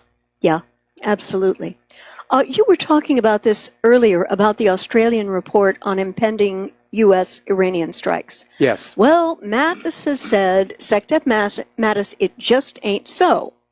He described these reports as a complete fiction, and the Australian Broadcast Corporation report cited high-level defense and intelligence figures, and they told ABC they believe the U.S. is prepared to bomb Iran's nuclear capability, and perhaps most alarmingly, as early as next month. Well, Mattis is out there basically saying it's nonsense. You can go back to sleep, Iran. Don't man the radars. Don't look out the window. Just go back to your prayers and sleep. And, we're not coming to get you. And right now, and this is unfortunate because the American people have been so lied to by their political class. Right now, I would tend to believe the reports by Australian Broadcasting over what Mattis is saying. I believe, however, that they got their timing wrong. Now, Mike, the drop-dead date that President Trump has posited, by which none of the world should be buying Iranian oil, is 4 November. Why is this significant? This is the Sunday before the U.S. primaries, which occur Tuesday, 6 November. I think it is very highly likely for the Trump administration using Israeli intel to do some kind of definitive military action against Iran on either the 4th or the 5th of November to ensure that the GOP hangs on to their majority come Election Day. Mike? I would say that they may be hoisting with their own petard. Yeah. The sentiment in this country is that we've been at too many wars for far too long, and Trump campaigned on ending all of these foreign interventions. And so I think it would be a bad mistake. What they may do is attack Iran the day after the midterm elections. Okay. Why do you think rather than before? Because, as I just explained, I think bombing Iran is going to enrage Trump's base, the GOP voters, and they may decide that they're going to vote for the Democrats, or they may just simply, out of disgust, stay home. Not vote. And not vote at all. Yeah. I would like to talk a little more. I know you raised this, I think, in the second hour of the show, but it's this group of 10 Republican senators who have issued a joint letter to the ambassadors from Britain, France, and Germany saying they are troubled by European efforts to evade newly imposed U.S. sanctions against Iran. And I have to wonder, these 10 Republican senators, I wonder first if they're all high recipients of AIPAC money. That's a safe assumption here. And what are they going to do to every nation which refuses to go along with these sanctions? They'll just hit them with more sanctions. They're weaponizing sanctions and throwing them around. Now, you need to understand, there's absolutely nothing in international law. There's no treaty obligation that obligates these nations to go along and respect U.S. sanctions. And we're seeing more and more nations are saying that shouldn't happen. Turkey is not going to go along with those. Germany is actually encouraging India to go on buying Iranian oil, and India is one of the major customers of it. So to me, the read is all of these sanctions and this bullying and chest thumping, it really is alienating the rest of the world. It's isolating the United States both economically and politically. It's very clear that these other nations do not appreciate the U.S. coming on in and just dictating to them, you will sanction Iran with us or else. I don't think they appreciate that at all. And I think the world is moving as quickly as possible to be able to conduct business without the United States. To simply say, we're not going to trade with the United States. We don't want to buy your products. They're overpriced junk anyway. We have nothing that we wish to sell to you. And that, of course, would bring down the U.S. economy. And I would imagine that some countries are going to come up with very creative ways to not allow U.S. sanctions to impinge their buying of Iranian oil. Maybe some sort of cryptocurrency. Well, Iran is launching one. Iran is launching a national cryptocurrency for just that purpose. And this whole martial demonization of Iran, it's insane. I also hope, Mike, on this issue, that someone in the bowels of power in D.C. is asking themselves this question. What will Russia do in the case of a U.S.-Israeli attack against Iran? Will the Duma and Putin sit on their hands and sing Kumbaya? I don't think so. And the other question is, what about Turkey, which actually shares a common border of Iran, and the government of which has already stated it will absolutely not observe the U.S. boycott on Iranian oil? I sure hope someone in D.C. is losing some sleep over this, because I sure as heck am. It was not a tactic calculated to bring the Iranians to the negotiating table after President Trump withdrew the U.S. from the P5+1 agreement. Okay, we got to take a break for commercials, and we will be right back. Aloha, America. Welcome back to the show. So let's talk about this coming war with Iran. And again, as I mentioned earlier in the show, it's no secret the U.S. has been trying to figure out some way they can take down Iran. They tried a regime change in 2009. We all remember that spectacle of John McCain dancing around the stage going, bomb, bomb, Iran, and laughing. Thought it was very, very funny here. Before the commercial break, of course, Claire was asking a valid question. What will Russia do? Because Russia has no intention of being pushed back. Right now, Russia is enjoying the fact that their influence in the entire Middle East is growing, even as the U.S. influence is fading. Yeah, the Russians seem to be the adults in the room in the Middle East, and I understand that. Putin's a statesman. Well, I think probably the Australian Broadcasting Corporation is probably a little closer to the truth than Mattis is letting on, that they're not going to try a full-on frontal war like they did in Syria because they just lost Syria, or they're on the verge of losing Syria. So I think it'll be more like the start of the Iraq War, where they're just going to haul off with a massive and rapid series of strikes. They're going to use the stealth aircraft. They're going to go after, well, they're claiming they're going after the nuclear sites, which means they're going to shower the Iranian people with any nuclear radiation that is in those facilities right now. And Iran is allowed to have those facilities under the Non-Proliferation Treaty.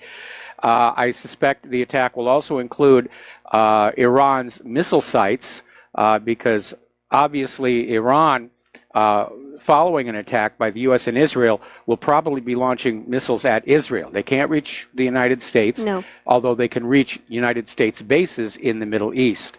And Iran has just launched an additional missile production line, so that may be what they're thinking.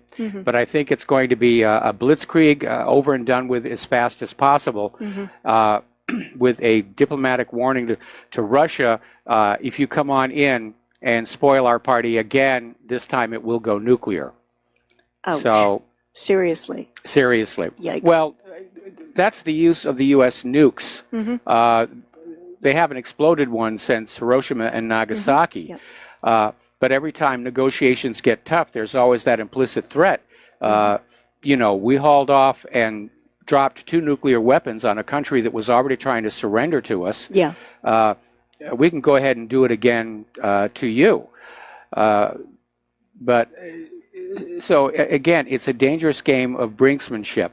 But there are too many people who just, they have this group thing, we have to get Iran. Israel wants us to get Iran. We need Iran's oil to be sold for the US dollar. We need Iran enslaved to a private central bank. And they're all basically ganging up on Iran, which is the last major power in the region. It's not a small pushover country like Syria was. Iran is very, very capable. So is Saudi Arabia, but at least for the moment, Saudi Arabia is on the side of the United States, although they're burning up their stockpiles down there in Yemen.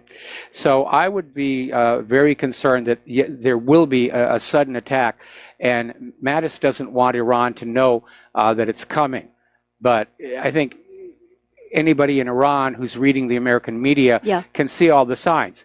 It's being talked about, it's being planned. They've had a policy meeting in the White House. Neither Iran nor Trump are going to back down from the belligerent tweets that they've been shouting, twittering at each other. And I agree with that Army colonel who was on Tucker Carlson the other night, saying that what the United States is probably going to do is a Gulf of Tonkin-like incident where they will sink a U.S. ship and blame Iran for it. So you're looking for a false flag? Yeah, I'm looking for a false flag here to kick this thing off. You know, Iran has attacked us, and they could even go to the extent of setting off a nuclear weapon someplace and claim this proves Iran had nuclear bombs all along. Be afraid, be afraid, be afraid. Because, as I said before, the American people, we're tired of war. We're tired of the cost of the war. We're tired of what the war is doing to our country in terms of neglect of our infrastructure. We're tired of all of our young people coming home from the war zones in metal boxes, in wheelchairs, on crutches. It's been going on for 17 years, longer than World War I and World War II put together. I know. And I think the American people are really tired of it. It's going to take something really massive to get Americans to hop back on the war wagon. Something greater than 9/11 even, because now we all know 9/11 was another false flag. Right. And so, but at this point, it does seem like the U.S. and Israel want that war in Iran, and nothing is going to stop them. So, your comment? Yeah, it's and the other thing is, when I look at Iran and the Jewish community there, the Jewish community is doing just fine. They are not being persecuted. No, they're not. Iran is not the new Nazi Germany, and their leadership are not Hitler. But Israel will not hesitate to write off the Jews in Iran in this coming war because they failed to emigrate to Israel when Israel demanded it. We've got to take a break for commercials, and we will be right back. Aloha, America. Welcome back to our show here. And I just want to insert a comment here. I'm really tired of all the robocalls. I get more marketing robocalls on this phone than any other kind of call here. And it's very angering because we've signed up for that do not call list, and it's simply not being No, it doesn't exist anymore, dear. We're just being flooded with advertisements everywhere that we go. It is way beyond control, and I find it annoying. For those of you on metered plans, it's costing you money. It absolutely is. Anyway, so we talked about this story a little earlier in the program today about how Israeli police stormed the Al-Aqsa Mosque, basically raided the mosque, actually went inside it. Right. And you had some additional things. Yeah, I do. The reason this is significant, the Al-Aqsa Mosque is really an emblem of Palestinian statehood hopes and frequent catalyst of their conflict with Israel's. And medics in Gaza said that Israeli army gunfire killed 2 people, including a boy. Now, the police spokesman said the troopers were sent into the mosque after suspects had barricaded themselves in running confrontation in the surrounding compound, during which masked men launched firecrackers and handheld canisters. Now, there was no immediate word of any violence in the mosque, whose older male worshippers said they had been allowed to exit after being searched. And witnesses saw around 20 younger men detained by police and said that prayers would resume. Now, Abbas made a statement about this being the fuel to the fire to start another religious war. Unfortunately, looking at what the Israelis are doing, this is exactly what the Israelis want to see happen. You're exactly right. Yeah. And Abbas is drinking the Kool-Aid. Yep. But unfortunately, Israel's just going to keep up the provocations until finally Abbas is going to have to do something or risk losing the support of his own people around him. Yeah. And he doesn't have a whole lot of choices. This next was in Global Research. Again, it's a blog to which I refer people because they do a good job on most of their stories, and I have a great deal of respect for them. And the headline read, Palestinian Truth-Telling Criminalized by Israel. And it goes on to say that Palestinian journalists daring to expose Israeli high crimes face extrajudicial arrest and imprisonment on the phony pretext of threatening national security. And apparently, Israeli violations against Palestinian media freedom are rampant. Well, they're shooting the reporters down on the Gaza border. And killing them. Yep. Yeah, and according to the Palestinian Center for Development and Media Freedoms, MATA, violations occur regularly, and there have been 62 reported in June alone, including by PA authorities acting as Israel's enforcer. I told you PA was an Israeli puppet. Oh, man. Earlier in July, Israel shut down Al-Quds TV, banning its operations and prohibiting journalists from working with it on the phony pretext of inciting terrorism, code language for truth-telling the Netanyahu regime wants suppressed. And MATA denounced what's going on, saying the latest assault comes within a systematic and aggravated Israeli policy to suppress media freedoms and silencing journalism in Palestine by all forms of assaults, particularly shutting down media institutions. Now, I have a little challenge for our readers and listeners. If the Israeli government and military are doing everything in an absolutely honorable and moral way with the Palestinians, why are they suppressing the reporting of it? Is this a trick question? The two are mutually exclusive. I'm sorry. You know, obviously Israel doesn't want the truth to get out there on these issues. All of this is building support for the boycott, divestment, and sanctions movement. Yeah. World opinion is turning against Israel, and to the point where politicians, leaders of other countries, are starting to feel the pressure from their own population, saying, you know, you've got to stop going along with Israel. They are behaving, you know, like a pirate kingdom or a rogue nation. Yeah. And, you know, it's amazing. The U.S. justified bombing Syria at one point, claiming Assad was killing his own people. Here you have Israel demonstrably just shooting the protesters, unarmed protesters in Gaza, and then clearing itself by saying the protesters simply walked into the path of an already fired bullet. Yeah, I mean, hello. Yeah. And speaking into walking into a path of an already fired bullet, there is a teenage girl shot by Israeli soldiers, and she's going to be able to walk again. And I felt this was important. There are some Muslim charities who are really doing some incredible things to help Palestinians who've been hurt and maimed by Israeli fire. She's a teenager. She was shot by Israeli soldiers during an anti-occupation rally in Gaza. Miriam Abu Matar, who is 16 and lives in Gaza's Rafah city, was able to be brought to Istanbul for medical treatment. I'm amazed that they were able to get her out of there because Israel's not allowing the wounded out, not even to go to the West Bank, which is why the Gaza hospitals, their only option is amputation. Yeah, and since March, Abu Matar has been through 42 phases, count them folks, 42 phases of surgery provided by the Humanitarian Relief Foundation, IHH, on Thursday. Now, the kid's able to walk around with a walker, and her doctor, Mehmet Vali Karaltin, her surgeon, who identified her wound as severe, said that she will be able to walk again. Without the walker, eventually, walker. yes. And he was speaking to Anadolu Agency, which is a Turkish outlet, and the girl said, "I was targeted because I carried a Palestinian flag, and I will continue to struggle." Now, Mike, I've got to get my head around this. This 16-year-old kid was shot not because she attempted to hurt or injure any IDF member or throwing stones, but because she was carrying a Palestinian flag? Oh, no. According to Israel's investigation, she just walked into an already fired bullet. Right, right.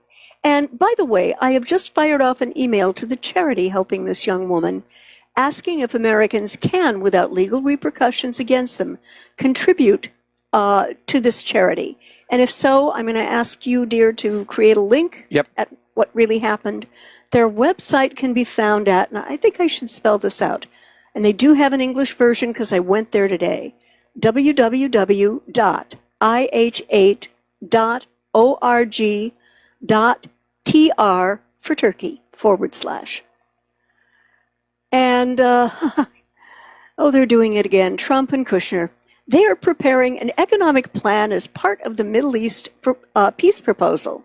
A long-awaited plan from the Trump administration is including what the White House is calling a robust economic plan to help resolve the Israeli-Palestinian conflict, an official said. Well, basically what they're trying to do is, with Israel having starved the Palestinians to the edge of submission, Trump is going to hold out a carrot and say, we'll give you a bunch of money if you will give up this idea of a right to return and recognize the state of Israel. And Trump... It hasn't worked so far, by the way. I need to point that out. Yeah, and Trump and Kushner are deeply and deliberately and horrifically awkwardly missing the point here. For the Palestinians, a peace deal is not about economic development. Had that been the case, Mike, the situation would have resolved itself long ago. The issue, as you have stated, is a viable homeland for the Palestinian people and a recognized state living in harmony and trading with Israel. Well, the problem here is that to the Israelis, everything has a price. Yeah. We offer you enough money, you will do what we tell you. Certainly it's been working with AIPAC in the United States Congress. Of course, yeah. They're not used to dealing with issues of principle. And the Palestinians do not want to give up the idea of their own country because it was their country to begin with. Yeah. And they want to hang on to what's left of it. That's a perfectly reasonable situation there. And they don't want to have their history erased, which Israel is deliberately trying to do. I know. When Israel went into this last time in Gaza, they bombed a museum. They're trying to erase Palestine from the map completely. All the time screaming that it's Palestine that wants to erase Israel from the map. Wow. Unless and until there can come a reasonable reconciliation here, we're going to see more incidents at the border. We're going to see more Palestinians killed. And it's just heartbreaking, Mike. It is. The problem is Israel doesn't want reconciliation. They want all the land. I know. And this nation-state law is being looked at by a lot of people as a prelude to outright annexation of the entire West Bank and Gaza. Absolutely. And say, okay, it's all Israel now. There is no more Palestine, so sit down and shut the heck up. Yeah.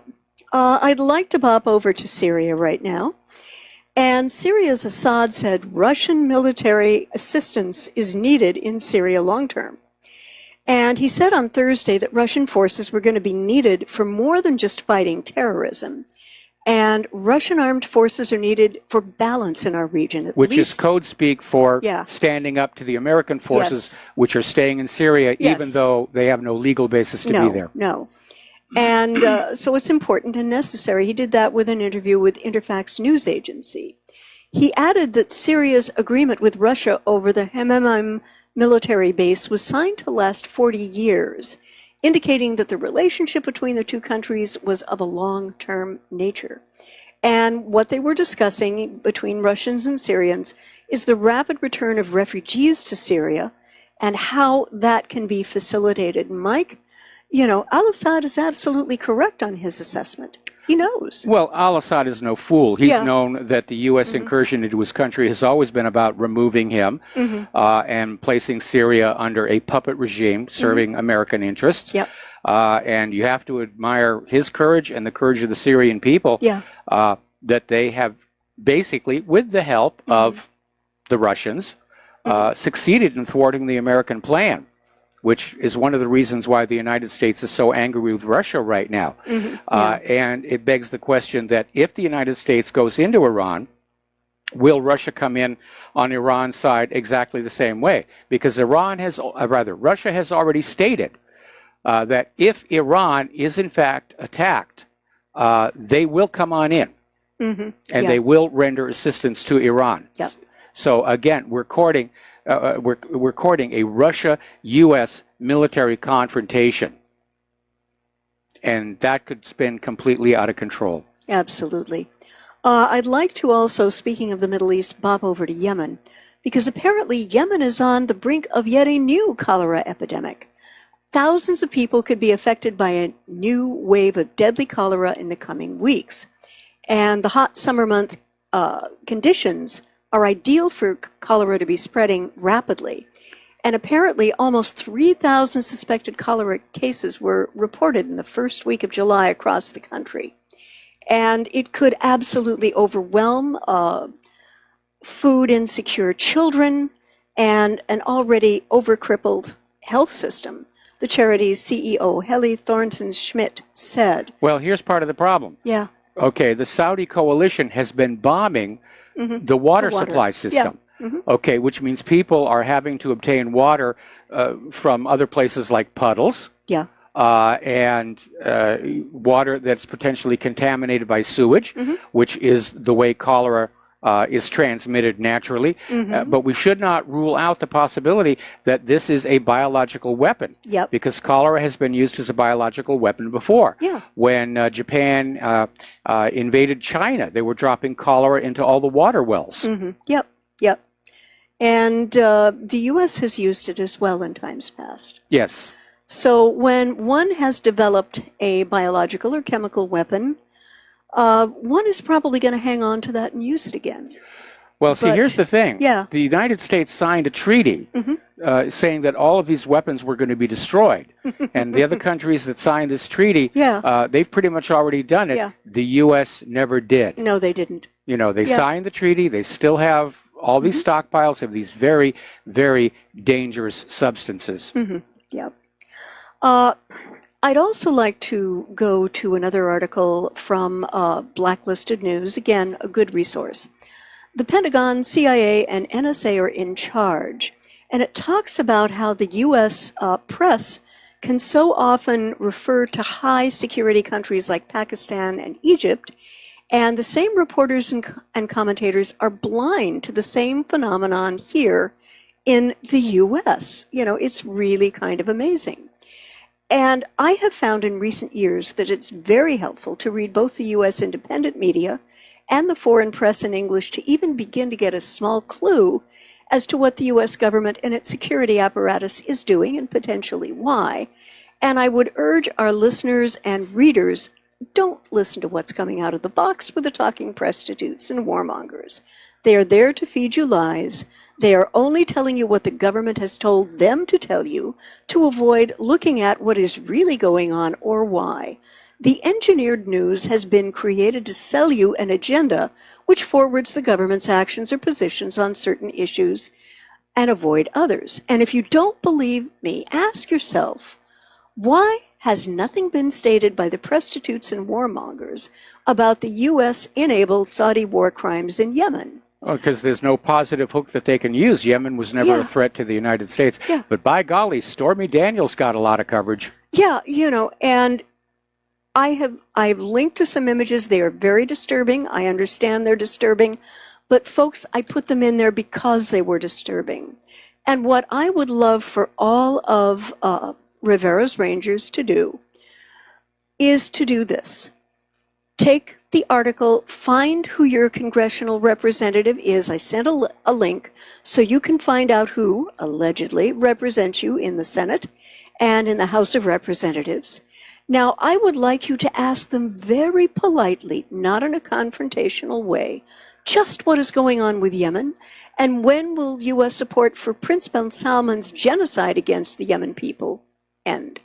Let them know you know what is happening.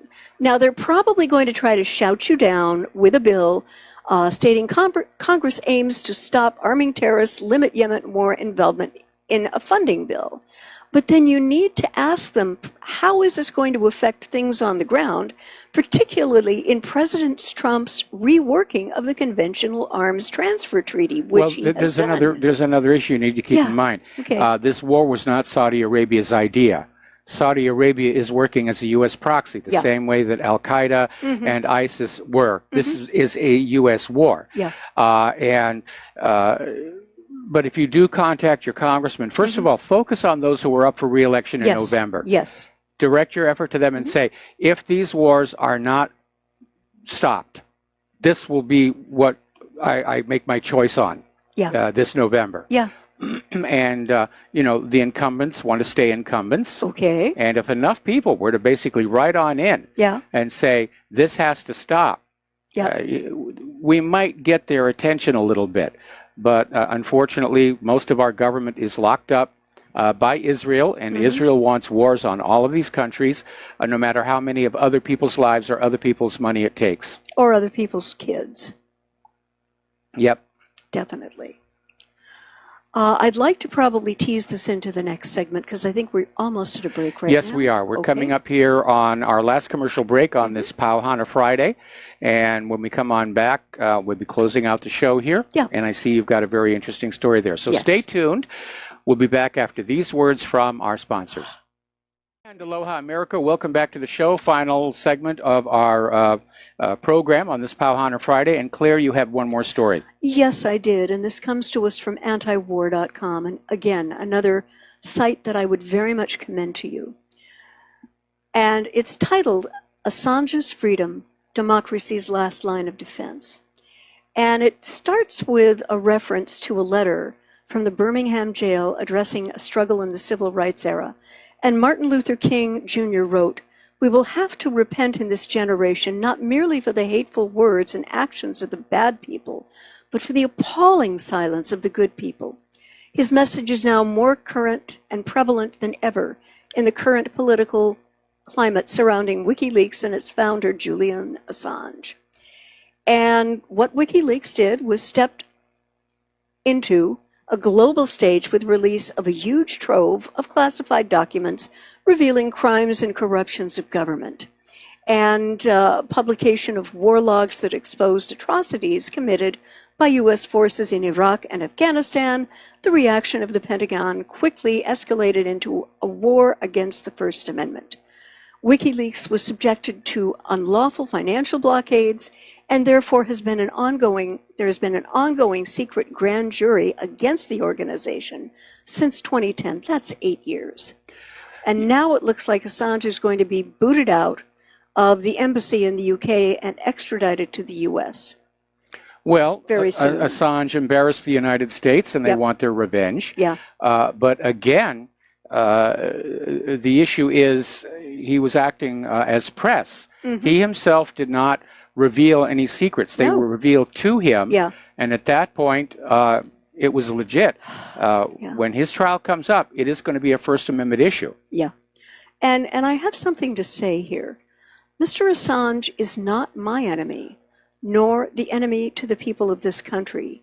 He is someone who brought the dark machinations of the U.S.'s and other countries' deep states into the light where they could be seen for what they were. And for this, he will probably spend the rest of his life in jail if he is not assassinated first in some way that makes it look like an accident. And folks, I have something to tell you. When the telling of the honest truth becomes transmogrified into treason or espionage, the society in which that has happened has become a full-tilt dictatorship on steroids. George Orwell's novel 1984 was a cautionary tale, not a how-to manual. And I sure as heck hope that those in the bowels of power in this country, in whose hands now lies the fate of Julian Assange, remember this. And I would like to ask all of our listeners, make a point of sending, going over to the White House comments site and saying Trump should issue a pardon. Yeah. Because Julian Assange ultimately didn't break any laws. No. The reason he took refuge in the Ecuador embassy was over this bogus sexual assault allegation, which has already been dropped. Yeah. And so Trump ought to basically just say, it's time to let him go. Now, technically, Trump can't issue a pardon until Assange is convicted of something, but there really is no case against him other than we're angry that you exposed our dirty secrets to the American people who pay for it all. Anyway, there's the music. Time for us to get on out of here and get some errands done. We'll be back on Monday. Stay tuned for John Stedmiller. I'm sure he's got a lot of interesting things to share with you. Please take what you learn here, share it with other people. Now's the time to get noisy in a gentle way. Yes. Contact your members of Congress who are up for re-election.